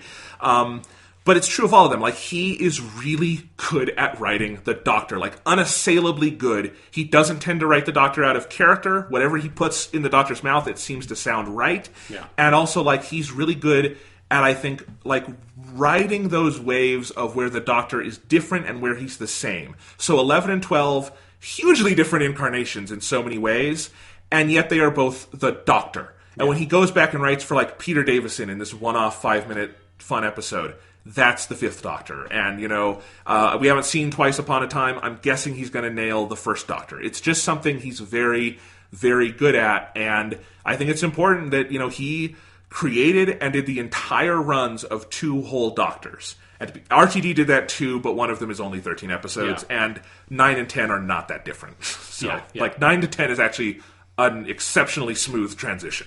Yeah. But the one thing I would like to sort of point out to complicate that is that I think part of that is less that, like, Steven Moffat is really good at writing different versions of the Doctor. It's just that he's really good at writing the voice of the Doctor. No, you're right. That allows the performers to, like, take that. Because I think if you've seen interviews with Steven Moffat, he talks about this all the time, that for him, like, on the page, the Doctor is the Doctor. It's not that different. Like obviously there are going to be specific things in the Day of the Doctor when David Tennant is chasing the Zygon or whatever and comes across the rabbit and gives his whole speech about, I'm a Time Lord, I'm 903 years old, I'm like blah, blah, blah, blah, I'm the oncoming storm, all that stuff. Obviously, he would not have given that line to Matt Smith because that's playing off a specific thing. If they're, like, specific, like Alonzi or the bow tie or whatever, he's going to, like, whatever specific things have been shaped by that Doctor of, like, catchphrases or weird tics or, like, physical appearance things. Obviously, those elements are going to be unique, but by and large, like, the man himself, and I think this is, like, generally true about his writing, because I've, like, read some of the scripts that he's put out there because it's interesting to sort of see that on the page, the Doctor is the Doctor. and he's so good at finding the voice of that character that I think it allows the people playing the Doctor to really sort of like breathe like fully into that, and it's the person playing the Doctor that really finds those differences and the nuance of how they play in. No, I think that's a really good way of phrasing it, and it's a really important way of thinking about it. And, you know, I don't want to downplay, there are things that are, I think, very key to performances he writes to sometimes. Yeah. But you're right, I think in general he's good at that. And I would add to that, as a showrunner and script editor and all that, I think he's good at encouraging other writers to do it. Because you don't get, in some eras of Doctor Who, and I'm thinking specifically in RTD sometimes, it feels like it's too bland or it's not written for that Doctor or something. It tends to feel like throughout 11 and 12, you don't get a lot of incongruities, except for Mark Gatiss' super bland scripts, of like people writing like, oh, that doesn't sound like what this Doctor would say, or that doesn't sound like this era. It just feels like it's the Doctor, the Doctor in our brains, who has a scarf on probably, and then Matt Smith or Peter Capaldi, you know, funneled it into whatever they're doing. And it means the Doctor is actually also, I will say, a fairly consistent character over these 6 years, you know? Yeah. Like consistent in the sense of that, like, it feels like there's a consistent character behind that who is evolving. Yeah. Because he does change, yes. But it feels like that change is driven by character development, not just, like, by... Which is, you know, a difference with, like, classic Doctor Who, is it feels like that change usually happens because it's, like, new people making the show, change has to happen, and the fans can justify in their head why, like, what happened over the course of the third Doctor's run that forces him to become the fourth Doctor. I could talk about that for 5 fucking hours if you wanted to, but it's not really a part of the storytelling. That's more the fans bringing that. I think, like Steven Moffat, when the Doctor changes over the course of these seasons, it's because he's writing in character development, not just because the performance changed. I agree, absolutely. And, you know, one of the things I've said before about the 10th Doctor is that, you know, I love David Tennant. He's kind of an inconsistent and static character to me in terms of trying to figure out, like, what is his driving motivation. Yeah. And the only way I've been, in my head canon, the way you tie 10 together is he's a manic depressive, and that explains everything. But, right. Like... I don't think that's intentional. Like, I don't think that's really what they're going for. Yeah, or at the very least, like, the non-RTD written episodes don't feel like that. It's mostly, like, the RTD episodes where that feels like that might be more of an intentional character trait. Yeah. But no, and even then, you know, one of the things I do like about, for instance, the Classic Who era, I've just almost finished going through, is the third Doctor run. And I agree that I don't think they're intentionally necessarily putting in a bunch of character development, but you do just naturally feel the writing and the performance grow over time. Right. And, like, how that character changes. And I think... You know, I think Moffat does it sometimes more intentionally, but I see where he's getting actually some of that from Classic Who, and just that the character, you know, John Pertwee in his last episode shouldn't feel like the John Pertwee who stumbled out of the TARDIS in Spearhead from Space, and I actually think that happens. He evolves in some ways. Moffat does it more intentionally, but I do like how he does it in that it feels like a natural thing that happens to the character over time. Yeah. You know, and he's very good at that. So... we've talked about, you know, dual roles as a writer and a showrunner. Getting into that a little more, you know, we've joked before about all of the Moffat tics about time travel stuff and whatnot. Right. Timey-wimey. Yeah, timey-wimey. But let's take that a little more seriously. Okay. What are, like, to you, the defining things about Steven Moffat as a writer and the storytelling styles of this era, or if we want to call it these eras? Like, I think one of the biggest things is when he allows himself to be, like, when he's at his best, he's very experimental. And that's particularly where he shines in the Peter Capaldi years, where you have, like, for me, it's like the trio of Listen, Heaven Sent, and Extremis are, like, 3 insane fucking episodes that are so weird, so completely different from one another, utterly experimental, structured in strange ways. And I think that's, like, I think he's an interesting writer because he's got a really strong fundamentals as a writer. I think he's good at basically, like, putting scripts together, putting plots together, like, knowing how to, like, move from scene to scene and put together, like, a large plot that feels like it's got a good beginning, middle, and end. All that kind of, like, you know, bread and potatoes, like, meat and potatoes kind of thing that you need in a script that for Doctor Who, I think Doctor Who scripts sometimes don't have that because it's a hard fucking show to write for. Mm-hmm. And you need, I think this is one of the reasons why he's a great showrunner, is because he's got those fundamentals, and so all those pieces tend to feel like they're in place. It's not always there. There's obviously, you know, we're going to talk about Wedding River Song and stuff like that. There are places where there are stumbling blocks he hits, but generally he's got a really good fundamental sense of writing that carries through in the vast majority of his episodes, which is also something I would say about RTD for all of his flaws. He was a good meat and potatoes kind of writer.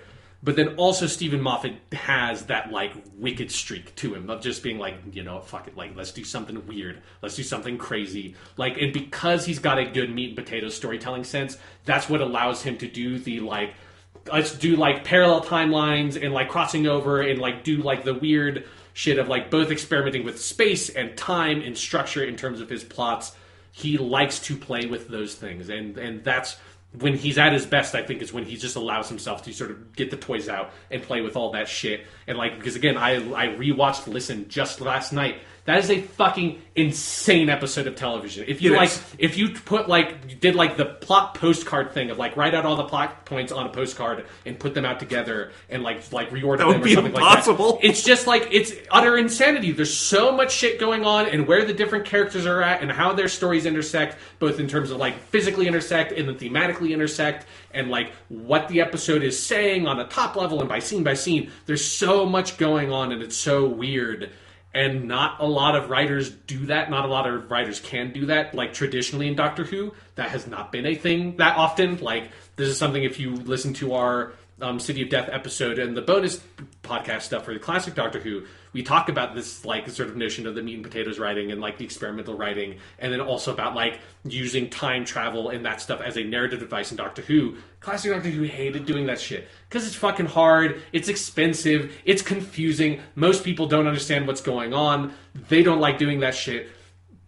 And because I think most writers wouldn't be able to handle it, and Steven Moffat is a writer that, I would say, like, more than 9 times out of 10 can handle that. Every once in a while, there's that 1 out of 10 where it's like maybe he didn't quite nail it, but more often than not, he does, which is a fucking achievement. And they're pretty much all failures of ambition. Sure. You know? Yes. Exactly. And he never swings low. He never like goes for like an easy thing. He's always going for something weird and crazy and different, no matter what he's doing. And I think it's really interesting to go back to the original 4 RTD stories. Yeah. Because a lot of the things we consider like the crucial like Moffat plot elements don't come in until Girl in the Fireplace. That's the first one where he plays with time travel and like age discrepancies and all that stuff. I don't mean age discrepancies. I mean like literally one character's aging faster than another. Yes. Those sorts of things. Like, but that's his second episode. The first one is The Empty Child and the Doctor Dances, and that is just an exceptional classic-style Doctor Who episode. The Doctor lands somewhere, gets out of the TARDIS, and you don't see the TARDIS until the end.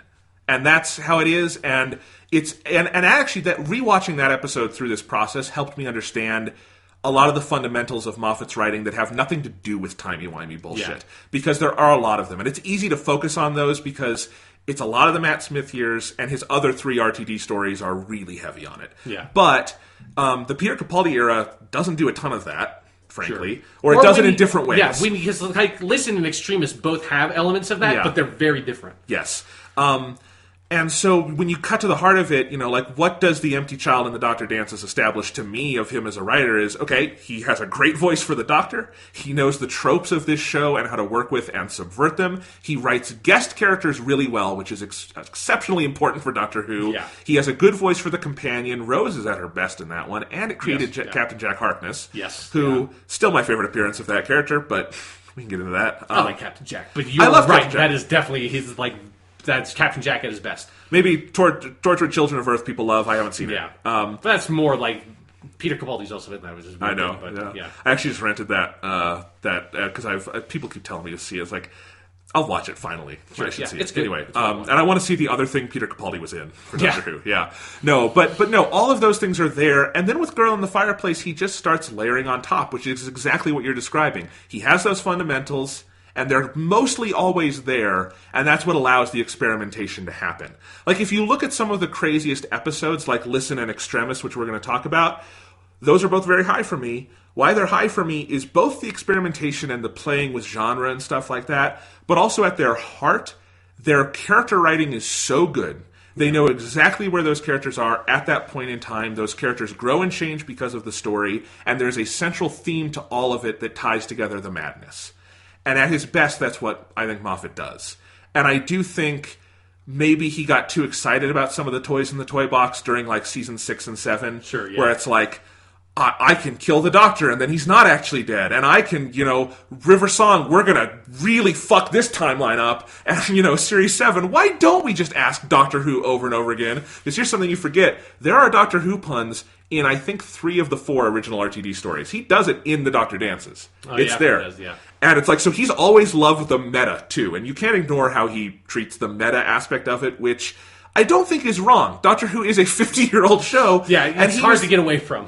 And he was the guy who presided over the 50th anniversary. Like, you can't ignore the meta. I think sometimes he has the balance tilted too far in one direction, but I actually think at its best, like, the Capaldi era, it's easy to say, oh, it got rid of the meta in those years because it's not people screaming Doctor Who at one another. Yeah. But they're very meta in a lot of ways. Like, Series 9 is a super meta season in how it deconstructs Doctor Who narrative basics. Like, every Series 9 story, except the shitty Mark Gatiss one, which we'll say a lot, is taking a like fundamental Doctor Who storytelling device and doing it in an unexpected way. Yeah. And then maybe Heaven Sent and Hellbent are their own thing. But like that's kind of how that season is built. And I think that makes some of the best stories of not just the modern run, but of Doctor Who, So I think all of those things that make Moffat the writer he is, they can lead to the bad episodes here and there, but they're also clearly what fuel the good ones. Yeah.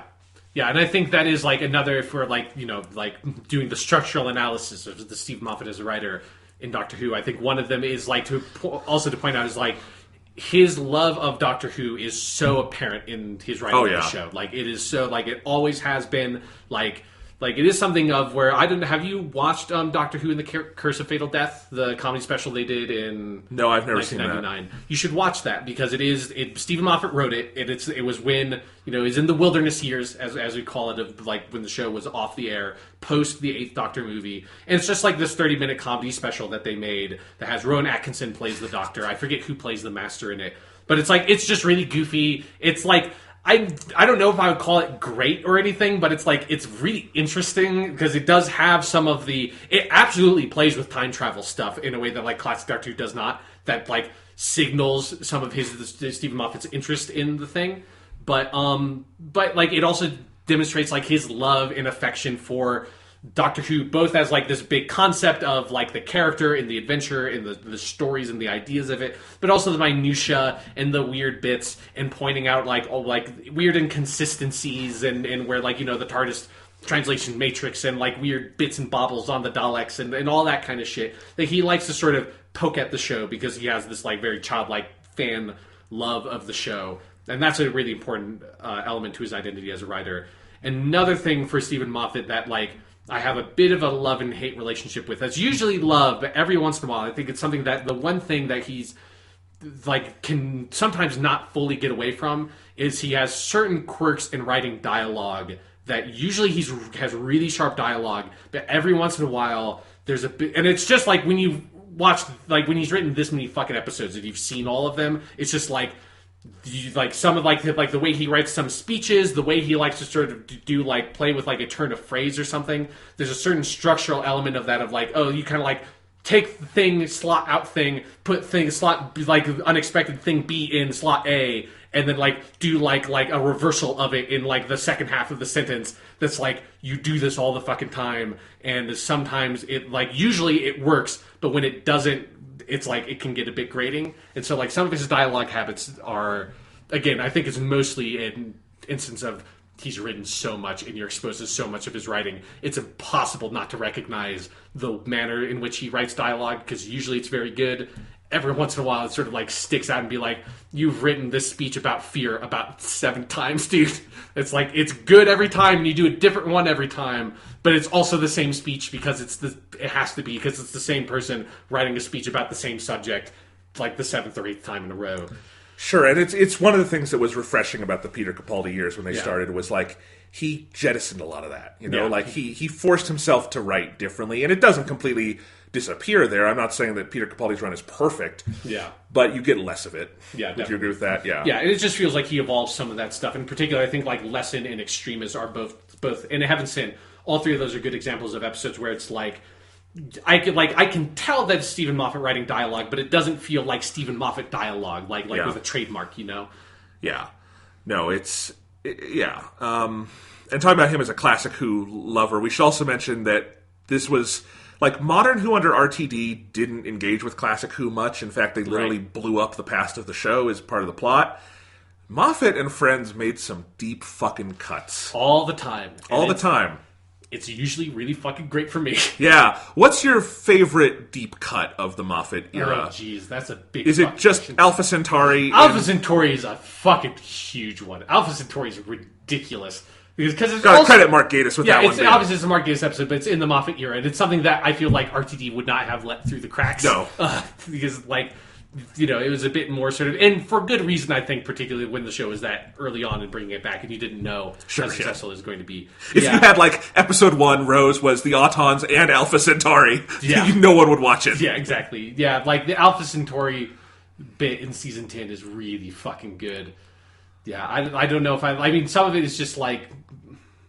I think there tends to be like little references in dialogue of using like old Doctor catchphrases and stuff like that, like a Braveheart Tegan kind of thing. But I guess that's like Mark Gatiss also does that. And some of it is maybe because Mark Gatiss is the other man who's like almost like uncomfortably in love with Doctor Who and like is impaired in everything he writes, even though a lot of what he writes in Doctor Who is not that good. But like it feels like under RTD.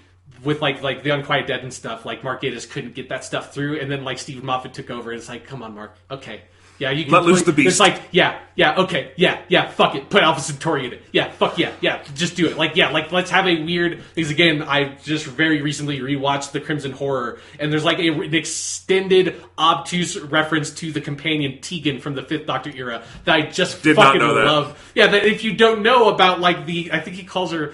The doctor says, like, I once spent years trying to get a gobby Australian back to Heathrow Airport.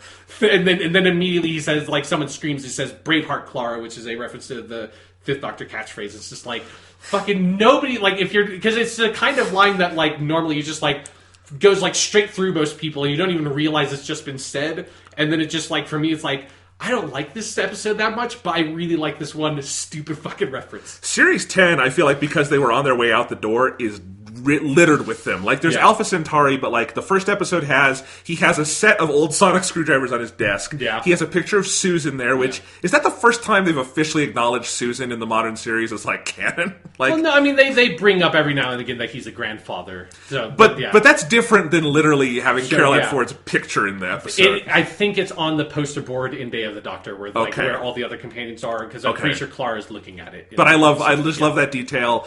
In the finale, Dr. Falls, of course, he does the catchphrase of you may be a doctor, but I am the doctor. Definitely the article, you might say. Yeah, but they do those all over the place. There's in the final conversation with the Cybermen, he's naming all the other episodes where he's beat the Cybermen. Even on the moon. Yeah, that episode's doesn't exist anymore. But even on the moon, that's great. Yeah, no. While we're talking about, I have come up with my answer. It is absolutely the answer. It is that he used the fucking Zygons as the main villain in the 50th anniversary special of Doctor Who. It's like so obvious, but yeah. It's like the Zygons that were in one, albeit like a fucking great Fourth Doctor story. Terror of the Zygons is an all-time classic. But they're in one classic Doctor Who story. The fucking Zygons. And the fact that he brought them back for that, for the 50th anniversary, and it's like, because the Zygons was one of the classic Doctor Who monsters that whenever there was a scene, like in like the Pandorica opens or something, where they just have to list off like, oh, there's all these aliens out there, and it's like there's like the demons, and there's, you know, the Draconians, and blah, blah, the Daleks, and the Cybermen, the Zantarans, and the Zygons. The Zygons was always one of those that were thrown in there, or like the Slitheen. It's just like piles of monster names that have been in Doctor Who episodes. The Zygons were always one of those. Always felt like they were building up to maybe doing the Zygons because they're a pretty memorable monster, even if they were only in one story. And then when does he bring him back? For the fucking 50th anniversary special. That's pure magic. Anyone else would have done the Daleks. It would have been a Dalek story. It would have just been the Daleks. Yeah. No, it's fucking Zygon story. It's, yeah. No, I love that. I love that now there is more Zygons in modern Who than in classic Who. Yes, that's absolutely true. Because we have the Zygons there and a two-parter in the, like, 2 seasons later. Yeah. No, it's great. I think that is a very good answer because it's substantive, you know? Yeah. It's not just a dorky reference. It's a, like, critical thing in one of the biggest episodes in the entire history of the show. I love it. Before we move, I want to talk about some other writers and stuff, but I wanted to mention, because I don't think you can completely put this aside. It's easy to forget. Steven Moffat started another series 2 months before he started Doctor Who. That is very true. And that's Sherlock. Sherlock began January 2010. The 11th Hour is March 2010. So the history of Sherlock has been ping-ponging back and forth with Doctor Who. And as Doctor Who got better, Sherlock, in my estimation, got exponentially worse. Oh, absolutely. Yeah. And, we don't have enough opportunities to shit on Sherlock because it's only on every 5 years. But, I just remember, 2010 was this weird atmosphere where Steven Moffat seemed like the world's biggest genius because season 1 is the one really good season of Sherlock. Yeah. And it's great. And Doctor Who was great. And it's like, man, he can do no wrong. And then, season 2 of Sherlock is around that would be right after season 6 of Doctor Who because it's 2012. And it's like, oh, well, that was one good episode there, and it's the one Moffat wrote, to be fair, so, maybe he still got this. And then season 3 of Sherlock is, in the throes of, season 7 nonsense, and it's like, is this whole thing falling apart? And then you'll have, series 9 of Doctor Who, which is one of the best TV seasons to ever air. And then season 4 of Sherlock airs, which is one of the worst to ever air. And it's like, wow, maybe you shouldn't write 2 TV shows at once. Yeah, I feel like that's the lesson is, pick one huge, really demanding TV show to run. I also think, given everything we just said about Steven Moffat, I don't think he's the man to write Sherlock Holmes. Yeah, I agree. Yeah. I think... Yeah, it is one of those things of where it, highlights, again, this is something I talked about in the City of Death episode, is that, for me, it's very important. I think that this is something that Steven Moffat knows. The Doctor is not a genius. He's not a genius Time Lord. He's a crazy Time Lord. And there's a really huge difference. And a big illustration of that is in the it's in Christmas Carol, where the Doctor comes in and is pretending to be acting Sherlock Holmes. No, that's in Snowman.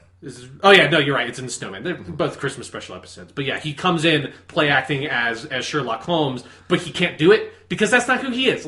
He's smart in some really specific ways, obviously. He's a lot smarter than most people, but he's a Time Lord. He has an excuse to be a lot smarter than most people. But he's not Sherlock Holmes. He can't just look at someone and deduce, that their whole life story by the crumbs on their sleeve. That's not the kind of character he is. And I do think that that's legitimately a thing that Steven Moffat maybe Steven Moffat is good at writing a certain kind of clever character that's maybe not actually the kind of clever that Sherlock Holmes is. Well, for instance, the best character in Sherlock isn't Sherlock, it's Holmes. Or Watson. Yeah. He's really good at writing Watson in that show, not Sherlock. I agree. Anyway, no disrespect to Benedict Cumberbatch and Martin Freeman. I love you guys. Yeah. Both of you could be great doctors one day. That's true. Who knows? Oh, Martin Freeman doctor. You know what? Fucking weird. That'd be actually Martin Freeman would be a great companion. Yes. I hate to always put him in that role, but if you had to do a modern Who male companion, there'd be no better person to get than Martin Freeman because he's Martin Freeman is the actor you get when you need to cast an everyman role and have it be the most interesting role in the TV show. Yes. It's that's who you go to, or in the movie. It's the same Hobbit, thing with Bilbo Baggins. It's you need to have one of, if not the main character, be a boring everyman audience surrogate, but they have to be the most interesting character in the show or the movie to make it work. He was also Arthur Dent in Hitchhiker's Guide. Exactly. He's the guy you have to get to do that. He's the only actor that can fucking do that. Anyway, all right. So we're talking a lot about Moffat. Let's talk about, though, he, was also the showrunner, wrangling a lot of other writers. Yeah. And by and large, I think that's always a strength of the Moffat years. Yeah, I agree. There are obviously bad episodes by other writers. I don't know how he let the guy who wrote the pirate episode write another episode after that one. And the one after that one is Journey to the Center of the TARDIS, which is the worst episode of the entire Moffat era. I'll spoil an answer to a later question. Okay. But anyway, other than that, and and maybe at some point he should have told Mark Gatiss, second draft. Do a second draft, then we'll talk. Write it again. Yeah. Just revise. Give find an more interesting plot, better character writing. No, Clara is not the same character as Amy. Just try again.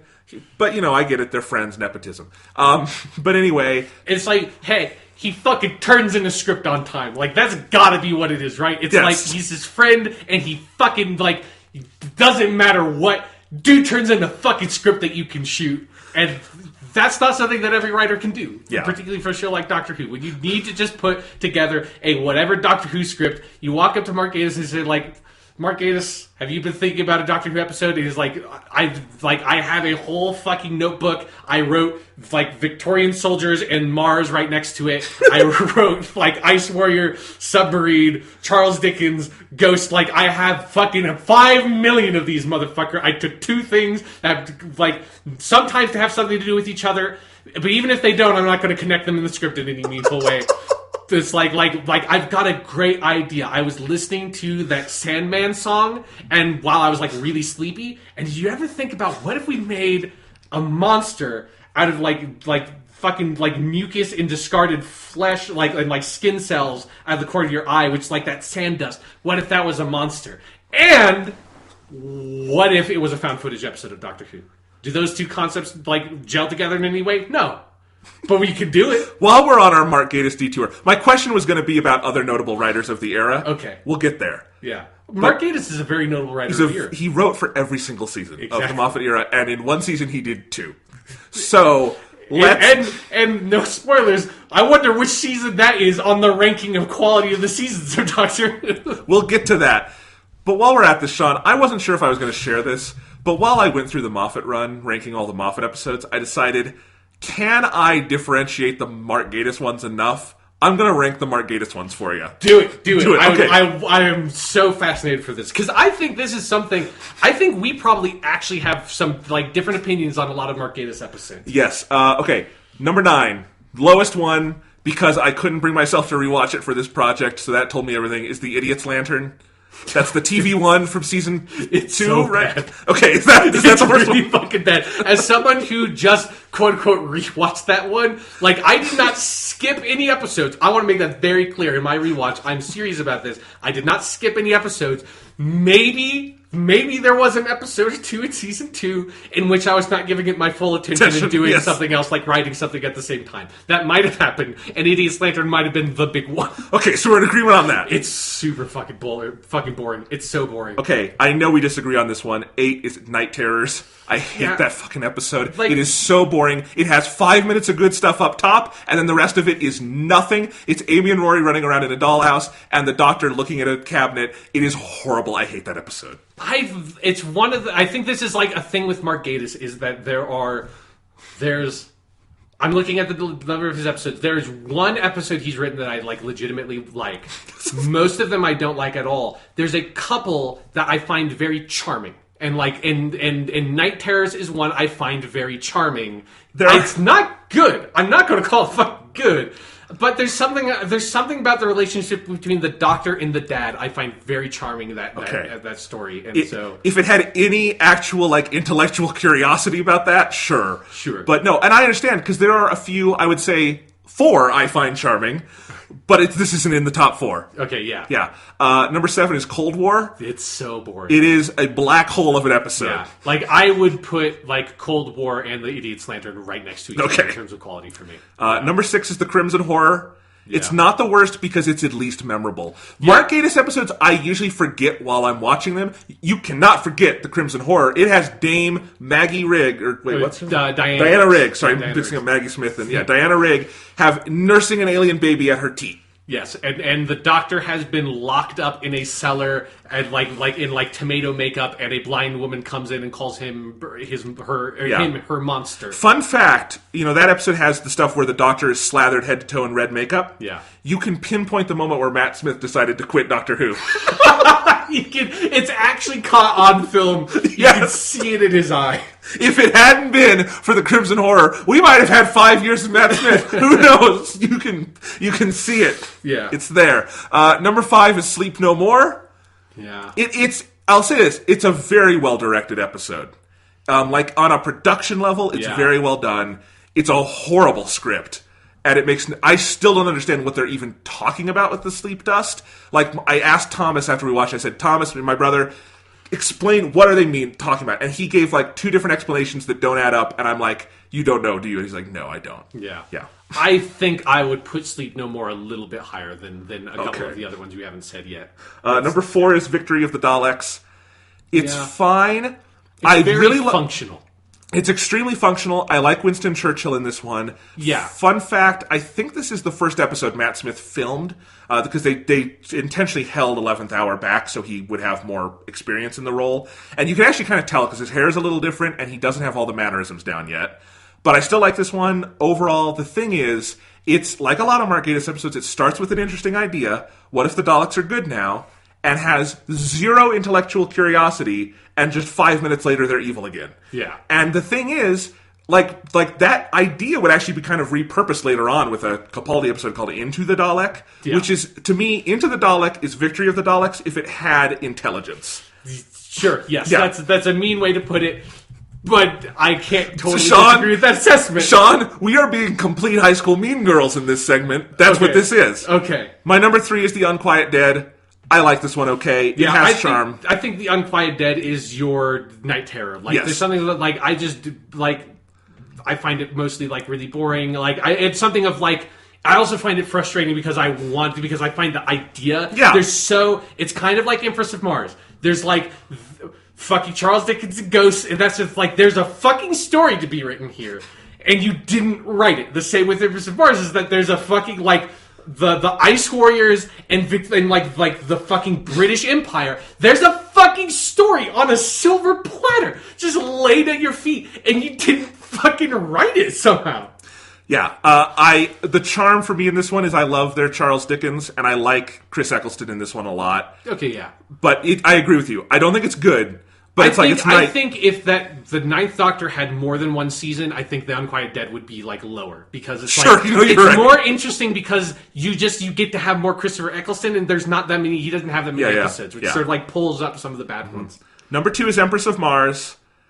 Look, this one is still to me a lot more entertaining than the other ones. 95% of this is Alpha Centauri for me, but especially on second viewing. Okay. But I like.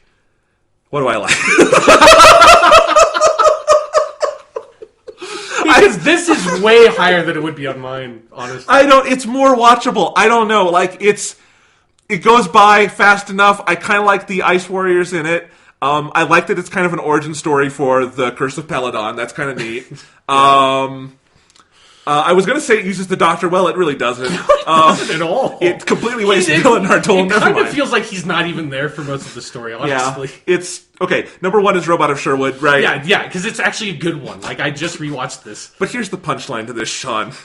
As I've said, Mark Gatiss' episodes are just kind of boring and slow. I genuinely do like Robot of Sherwood. Yeah. I mean it, but when I rewatched all of Moffat's era, there was one episode I fell asleep during, and it was Robot of Sherwood, and I slept through the middle 20 minutes, and I came back, and they were shooting a golden arrow, and I forgot how they got there, and I didn't know what happened. So dumb. And my brother was making fun of me because he doesn't like this one, and it's like, see, it sucks, you fell asleep. And I'm like, that's Mark Gatiss. End of rant. The thing with Robot of Sherwood is that it's funny. There's funny scenes. But the other thing is, there was a story to be written of the Doctor meets Robin Hood, and Clara is there. There's a story to be written there, and he fucking wrote it. Like, he actually wrote the story. He wrote the story. It has, like, a thematic idea. It fits into the text of season 8 really well about, like, impossible heroes and who the Doctor is, whether he's a good man, a hero, like, all that stuff. It's not the most elegant episode in the world. God knows it's not. But, like, out of all of those other episodes are either just bad, just like straight up really bad, like The Idiot's Lantern, or I think, like, for me, the more like the Gatiss-iest of all the Gatiss episodes are The Unquiet Dead, Victory of the Daleks, Night Terrors, and like Empress of Mars. Like, just Sleep No More is like different. Like, all of those, like Victory of the Daleks and Empress of Mars in particular, are both episodes that are like just the most, like, just function episodes. Like, they function. But they start with good ideas is the other thing. Sure, they start with a good idea, and then, like, from that good idea, they just like proceed to function. Yeah, and that's all that they do, and it's the dullest fucking thing in the world. There's no, like, huge storytelling pitfall he falls into. There's no, like, ridiculous bullshit. Like, it's just, like, it just is an episode that just happened to happen, and you maybe saw it. And you can't quite tell if you did. I mean, here's the thing about Robot of Sherwood. In my notes, what I wrote for that one is, this is the one Mark Gatiss episode that feels like it had more than one draft. and Yes, it's polished. yeah. You know, it's not perfect, but it's polished. So yeah. All right, Mark Gatiss D2 are over. Okay, what though? Before we end, like the last point, because I was thinking about Victory of the Daleks. This is something I wanted to say. Think about other like ridiculous, just absurdly specific, fucking classic Doctor Who references. Victory of the Daleks has that thing where the Dalek pops out. I think it's like right before it goes to opening titles or something, and the Dalek says, "I am your soldier." And that holding on the S is a reference to, I think it's Power of the Daleks. It's either Power or it's Evil of the Daleks, which is one of the second Doctor ones that doesn't exist, where a Dalek comes out and says, "I am your servant." And that is, I fucking guarantee you, that is why Victory of the Daleks is about Daleks in World War II. It's because he had the idea of making a reference to the "I am your servant" line from one of the Factor Trout and Dalek stories, and he couldn't figure out how to do a joke with it, so he decided, I'm going to do "I am your soldier," and just said in World War II. That has to be literally how that episode happened. Okay. So, Sean, if Mark Gatiss is the most consistently disappointing writer of the Stephen Moffat era, who's the best? Jamie Matheson. Jamie Matheson, yeah. That's yeah. Jamie Matheson is Stephen Moffat's Stephen Moffat. Yeah. He wrote 4 perfect episodes. They're all amazing. They're usually the best or near best episodes of their season, and they're perfect. Yep. Yeah, they're great. List them again. They're Mummy on the Orient Express, Flatline, which is so good. Yeah, The Girl Who Died, and then Oxygen in season 10. Yeah. Also good. And he only wrote for the Capaldi half of the run, but still, like, he's the best. Yeah. Who's number 2? Because so Matheson's way up here. Who else do we name? Yeah, like I don't know if like I wouldn't like strictly say number 2 because I'm not looking at a list of all of them, but like one that pops to mind is obviously Sarah Dollard with Face the Raven and Thin Ice. Thin Ice. Yeah, he built a really interesting crew of writers for the Capaldi years because it's actually a pretty small team that wrote all 3 seasons. Yeah. You know, like Peter Harness is an up and down writer, but he's an important voice in those 3 seasons. Yeah. And while I find Kill the Moon infuriating, his other ones are very good or interesting, at least. Yeah. You know, so like all the Capaldi writers are pretty interesting. Can't forget Neil Diamond did do 2 yes, that's for 11. True. Yeah. And I wouldn't, he's not a staff writer or anything on this. Yeah. He's very clearly a guest writer. But his 2 episodes are very good, obviously, Doctor's Wife, and I like the Cybermen one as well, Nightmare in Silver. Yeah. It's obviously not as good as The Doctor's Wife, but it's a very good episode of Doctor Who. Let's pinpoint other people from 11's era, because it's easy to name all the Capaldi ones. Well, like one that sort of like bridges. I mean, he wrote School Reunion for RTD is Toby Whithouse. Toby Whithouse is great. Yeah. Like he has like not all of his episodes are amazing, but like he tends to his batting average is really high. It's The Vampires of Venice, which is one of the weakest season 5 ones, but I think it's still good. The God Complex, which is fucking great. Like, that's a great 11th Doctor one. A Town Called Mercy, not as good as the God Complex, but still very good episode. Yeah, I'd forgotten how good that one is. I like good. that one. Then Under the Lake and Before the Flood from season 9, that's his best stuff. I agree. Yeah, that's really great. And then, like, I think his worst episode is The Lie of the Land from season 10. Uh-huh. That's the conclusion to the, like, Monk 3-parter or whatever. Yeah, but I also, I think that was just a waste of Toby Whithouse, because clearly Toby Whithouse didn't come up with that one. That was Moffat giving it to him, because it's a larger arc thing.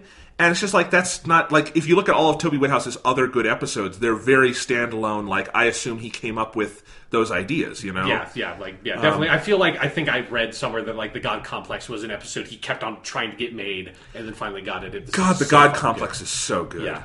I mean, all right. So those are all writers worth noting. I really hope some of these continue. If Sarah Dollard only ever did the 2, I would be really sad. I'd like to see her do more. It's interesting. Chris Chibnall, his episodes are in the Moffat run. None of them are particularly notable, I don't think. I think Dinosaurs on a Spaceship is a ton of fun, and I like that one. Yeah. But it's also interesting that Chris Chibnall did that, the Silurian 2-parter, and The Power of 3, which is 80% pretty good and then is horrible at the end. But Chris Chibnall is interesting because, he's going to be the next guy, and you cannot identify a storytelling style from him so far. Yeah. And it's not necessarily bad, we'll see. It's just interesting because, Sarah Dollard, Jamie Matheson, Toby Whithouse, those are like, you can feel authorship from them. Yeah. You can't from Chris Chibnall yet, so I'm really... Obviously, from his other work outside of Doctor Who, you can. Yeah. So I'm super curious what his Doctor Who is going to be. Another one I wanted to mention, he only wrote in Series 7. Neil Cross did, too. Yes, He did The Rings of Akaten and Hyde, and I love both of those. Yeah, he was like this... I think he was like the savior of Season 7B to me. Is like, he's like, yeah. Those are the two best episodes, Yeah, I mean. Rings of Akaten and Hyde, like hold Season 7B together for me. Neil Cross is also the showrunner of Luther, the Idris Elba show, so I think that was an interesting thing. Yeah. He did like pull in a bunch of like writers who have done other things. Like I can't remember like the one that was the Rebel Flesh? Well, yeah. Well, I was also thinking of in Season 10 the one with the like the wood in the house, like whatever that fucking one is called. That I can't. Yeah, Knock Knock is Mike Bartlett. Yes, yeah. I was going to mention the Rebel Flesh because that's Matthew Graham who did Life on Mars. Yes, so he had a lot of other showrunner kind of people come in and do ones. Did I get that right? Yeah, I was right about that. Stephen Thompson was the guy I was making fun of before. The Curse of the Black Spot is bad, but not insultingly so. Journey to the Center of the TARDIS makes me want to put a fork in my eye. I hate that episode. It's bad. And he did go on to write Time Heist with Stephen Moffat, which is very good. But, like, Journey to the Center of the TARDIS can go fuck itself. So, while we're naming names. Yeah, another one, and like he also wrote a number of RTD ones also, but I like a lot of his episodes in the Moffat years is Gareth Roberts. I can't believe it took us this long to get to him, Yeah, so for his episodes, for RTD, he did the Shakespeare Code, which is like, it's okay. The Unicorn and the Wasp, which I think is like also okay. And then Planet of the Dead, which I have a lot of fondness for that. That's one of the specials he co-wrote with Russell T. Davis. But then when he gets into the Moffat years, I think that's where like he really allows, I think, Gareth Roberts to find his voice and write like 3 just really fucking great episodes. Is The Lodger from Season 5, Closing Time from Season 6, and The Caretaker from Season 8, which he co-wrote with Steven Moffat. Which is sort of like a loose trilogy in some ways. Yeah, like, and it's just it's like, there's 3 sort of different versions of the same idea of like the Doctor in like a mundane setting having to deal with mundane things. And I think like it's a great idea for Doctor Who that Doctor Who very rarely does and should do, I think, more often because it gives you a different perspective on the character. And like all 3 of those episodes are really great. Yeah. So, and one, in terms of one-off writers who like only did one, I want to give special mention to Richard Curtis, who did Vincent and the Doctor, which is basically just a Richard Curtis movie done in Doctor Who. You know, he's the guy who did Love Actually, 4 Weddings and a Funeral. Right. He did the one movie that's ever made me cry embarrassingly hard in the theater, About Time. So Richard Curtis is very good at making you cry. Vincent and the Doctor makes you cry. It's a great episode. Yeah. So, Sean, here's the hard question that I'm going to throw it to you. Okay. All right? We can. You know what? Let's start with the inverse of it. What's the worst episode of this era of Doctor Who? I gave my vote. I think it's Journey to the Center of the TARDIS. Journey to the Center of the TARDIS. Hold on. I'm off the page that has all the Mark Gatiss episodes. Let me go back. Is it a Mark Gatiss for you? Definitely? It might be. Okay. I'm trying to think of, like, Journey to the Center of the TARDIS is really bad. Curse of the Black Spot is also really fucking bad. But Curse of the Black Spot is, like, boring bad. It's not offensive bad. Yeah, that's definitely true. Like, Cold War is down there. So fucking boring. It's like it's just a singularity of pure fucking boredom. It's weird because I remember liking season 7B more than 7A, but 7A, all 5 episodes are good. Yeah, I think 7A is definitely better than 7B. But it's just like, it doesn't feel like a season. Like it just feels like a random hodgepodge of episodes. Yeah, 7A, like at the time, we all felt fatigue with Amy and Rory and stuff, and then 7B was at least like, oh, new character. 7B is way worse. It's got like 3 good episodes. Yeah, that's the nadir of the Stephen Moffat run. So those In the Forest of the Night. I really don't like that much. I liked that one. I haven't rewatched it. Okay. I mean, I've seen it twice. I haven't seen it for the third time yet. So maybe my opinion will change. I did not like that one. I remember us disagreeing when it aired, and so I was really curious when I hit it in my rewatch. I still like it. It's charming. Whatever. But it's okay. I understand. I can see finding it charming, but I think it's just not very good. Kill the Moon's also not very good. No. But here's why. Let me expand on Journey to the Center of the TARDIS. Yeah. That episode is one of the few episodes that, like, there are plenty of bad, like, Doctor Who episodes. There are few that are misanthropic.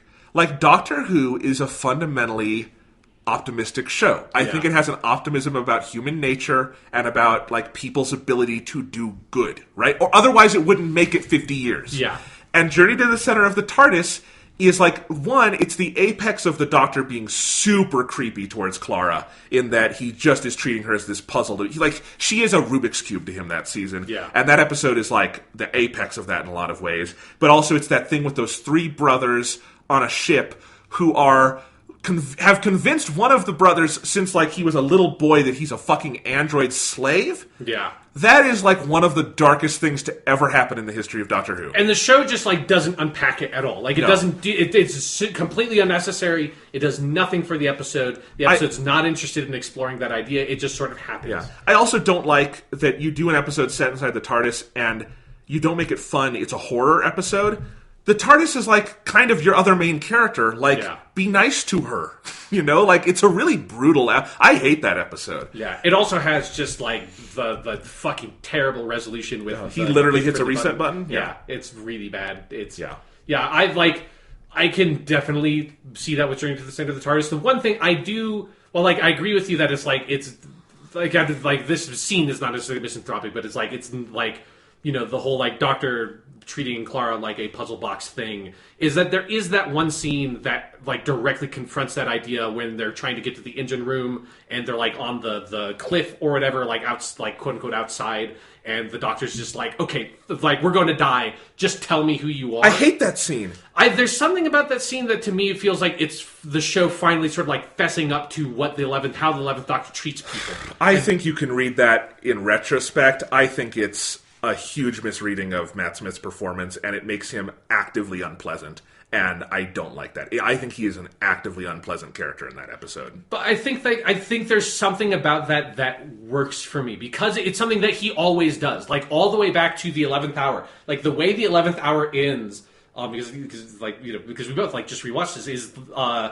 He lets Amy on board the TARDIS, and I forget exactly what the conversation is, but but Amy's like basically like why me? And he says like, oh, because I like something like you're my friend, well, whatever, But like he gives her like this one sort of like platitude reason for why he's taking her with him on the TARDIS, and then it cuts to him like it shows him looking at like an image of the crack from her bedroom wall, and there's always this sense of I think he grows out of it with Amy and Rory because he gets to know them, but the 11th Doctor like actively manipulates people constantly in a really kind of messed up way.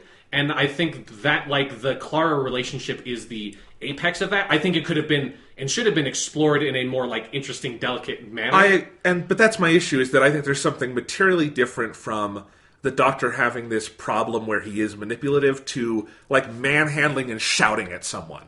And I know he doesn't, like, grab her and shake her, but, like, in my mind he does that. And, like, reminds me of the scene in Harry Potter and the Goblet of Fire when Dumbledore shoves Harry Potter against, like, a bookcase and is like, did you put your name in the goblet? And it's like, whoa, like, you're getting at something about Dumbledore here, but you're doing it in a way that is really off for that character. That's how it feels to me. Sure. It kind of reminds me of when the Sixth Doctor regenerates and attacks Perry and everyone freaks out about that. That's a fucked up part too. Yeah, but like there's something about it that feels like a part of the character to me. I don't know, like it feels like that the Doctor is going to do that sometimes because like the Doctor's not like actually that nice of a person a lot of the time. Like you see the best of him, but I feel like there's always this sense of like like there are these moments where he's going to break in those ways.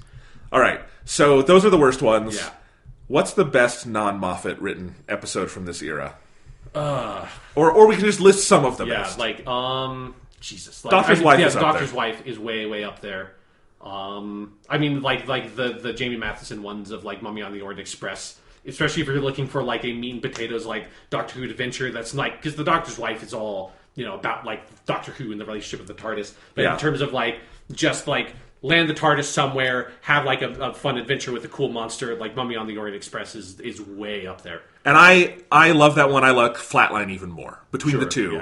Yeah. Like you can't really go wrong with that, Yeah. but Flatline is even higher for me. Face the Raven by Sarah Dollard. Yeah. That one is super fascinating to me because it's the only time he gave a huge arc episode to someone else. Yeah. And Sarah Dollard just hits it out of the park. It's not even a co-written one. Like, I'm sure he had some hand in it, but he didn't take a credit on it. And I think Face the Raven, like, I was amazed. I liked it at the time a lot. I was amazed just how hard it hit me still not all these years, 2 or 3 years later, but like it hit me very, very hard. Yeah. I would also say Oxygen from season 10 is really fucking good. Think about like other Jamie Matheson ones.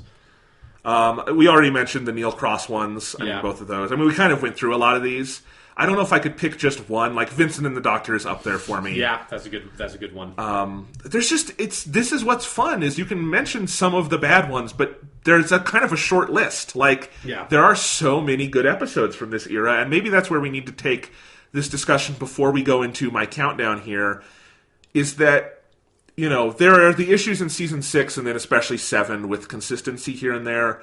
Season 5 is great. Seasons 8, 9, and 10 are great. Yeah. This is largely a pretty consistent era of Doctor Who qualitatively. How do you place this in your head? And I know it's hard because it's still technically ongoing with other kind of periods in Doctor Who history. But we've had 6 years of it. Yeah, it's something of part of me would want to just like sort of split it in the middle and call them like two different eras because they're so different. But like I think it's up there. Like I think it's up there with like the Hinchcliffe and Holmes and like the Barry Letts with the Third Doctor. Like it's one of the it's not Graham Williams' Fourth Doctor. It's not like the John Nathan Turner stuff. Like it's not down anywhere in there. Like it's like the First Doctor, Second Doctor eras are like hard to categorize in those ways because the people behind the scenes shifted too much. But yeah, like I think it's like such a fertile, effective, powerful, creative, interesting period of the show for Doctor Who, particularly if you like cherry pick out the Peter Capaldi half. Yeah. Like it's so consistently really strong, which is something that like when you look at the arc of the history of Doctor Who, it's like the First Doctor run pretty consistently good. Like rough episodes here and there. Second Doctor, Of What Survives, like really fucking, particularly Of What Survives because we have his last season, really, really fucking good. Third Doctor, consistently really good with like a dip in the middle, but like super strong first 2 seasons, really strong last season, maybe a little bit of dip in the middle. His second to last season is maybe even better than the last one. Yeah, but like definitely like really strong, consistently really strong. Fourth Doctor is like Holmes and Hinchcliffe era, super fucking high quality, like across the board, like one or like no super like just straight up bad stinkers, a couple of like sort of kind of forgettable episodes, but mostly just like all-time classics.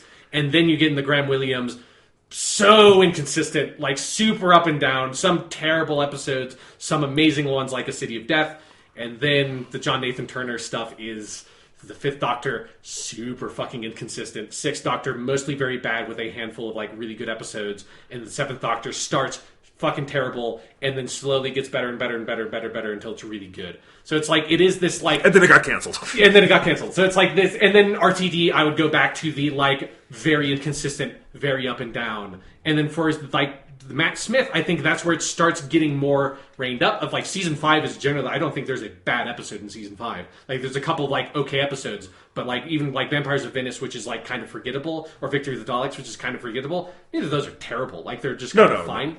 And then season 6, like neither of them I would say are as bad as something like A Curse of the Black Spot. No, of course not. Yeah. I'm not. Yeah. And then season 6 is more like you got Curse of the Black Spot and the Wedding of River Song. Not good episodes. Yeah. And then season 7, also like Name of the Doctor is fucking dead, and Journey to the Turn to the Center of the TARDIS are really fucking bad. And then you finally get to Peter Capaldi, and it's like back to the like Third Doctor, Fourth Doctor, like last season of Second Doctor, just like everything's good. Like it's all good. The worst thing is like just okay. Like I guess there's like Kill the Moon maybe is like just is bad enough. Like In the Forest of the Night for me personally is maybe bad enough to call like a bad episode. But yeah, like I think it is when you like arc that out.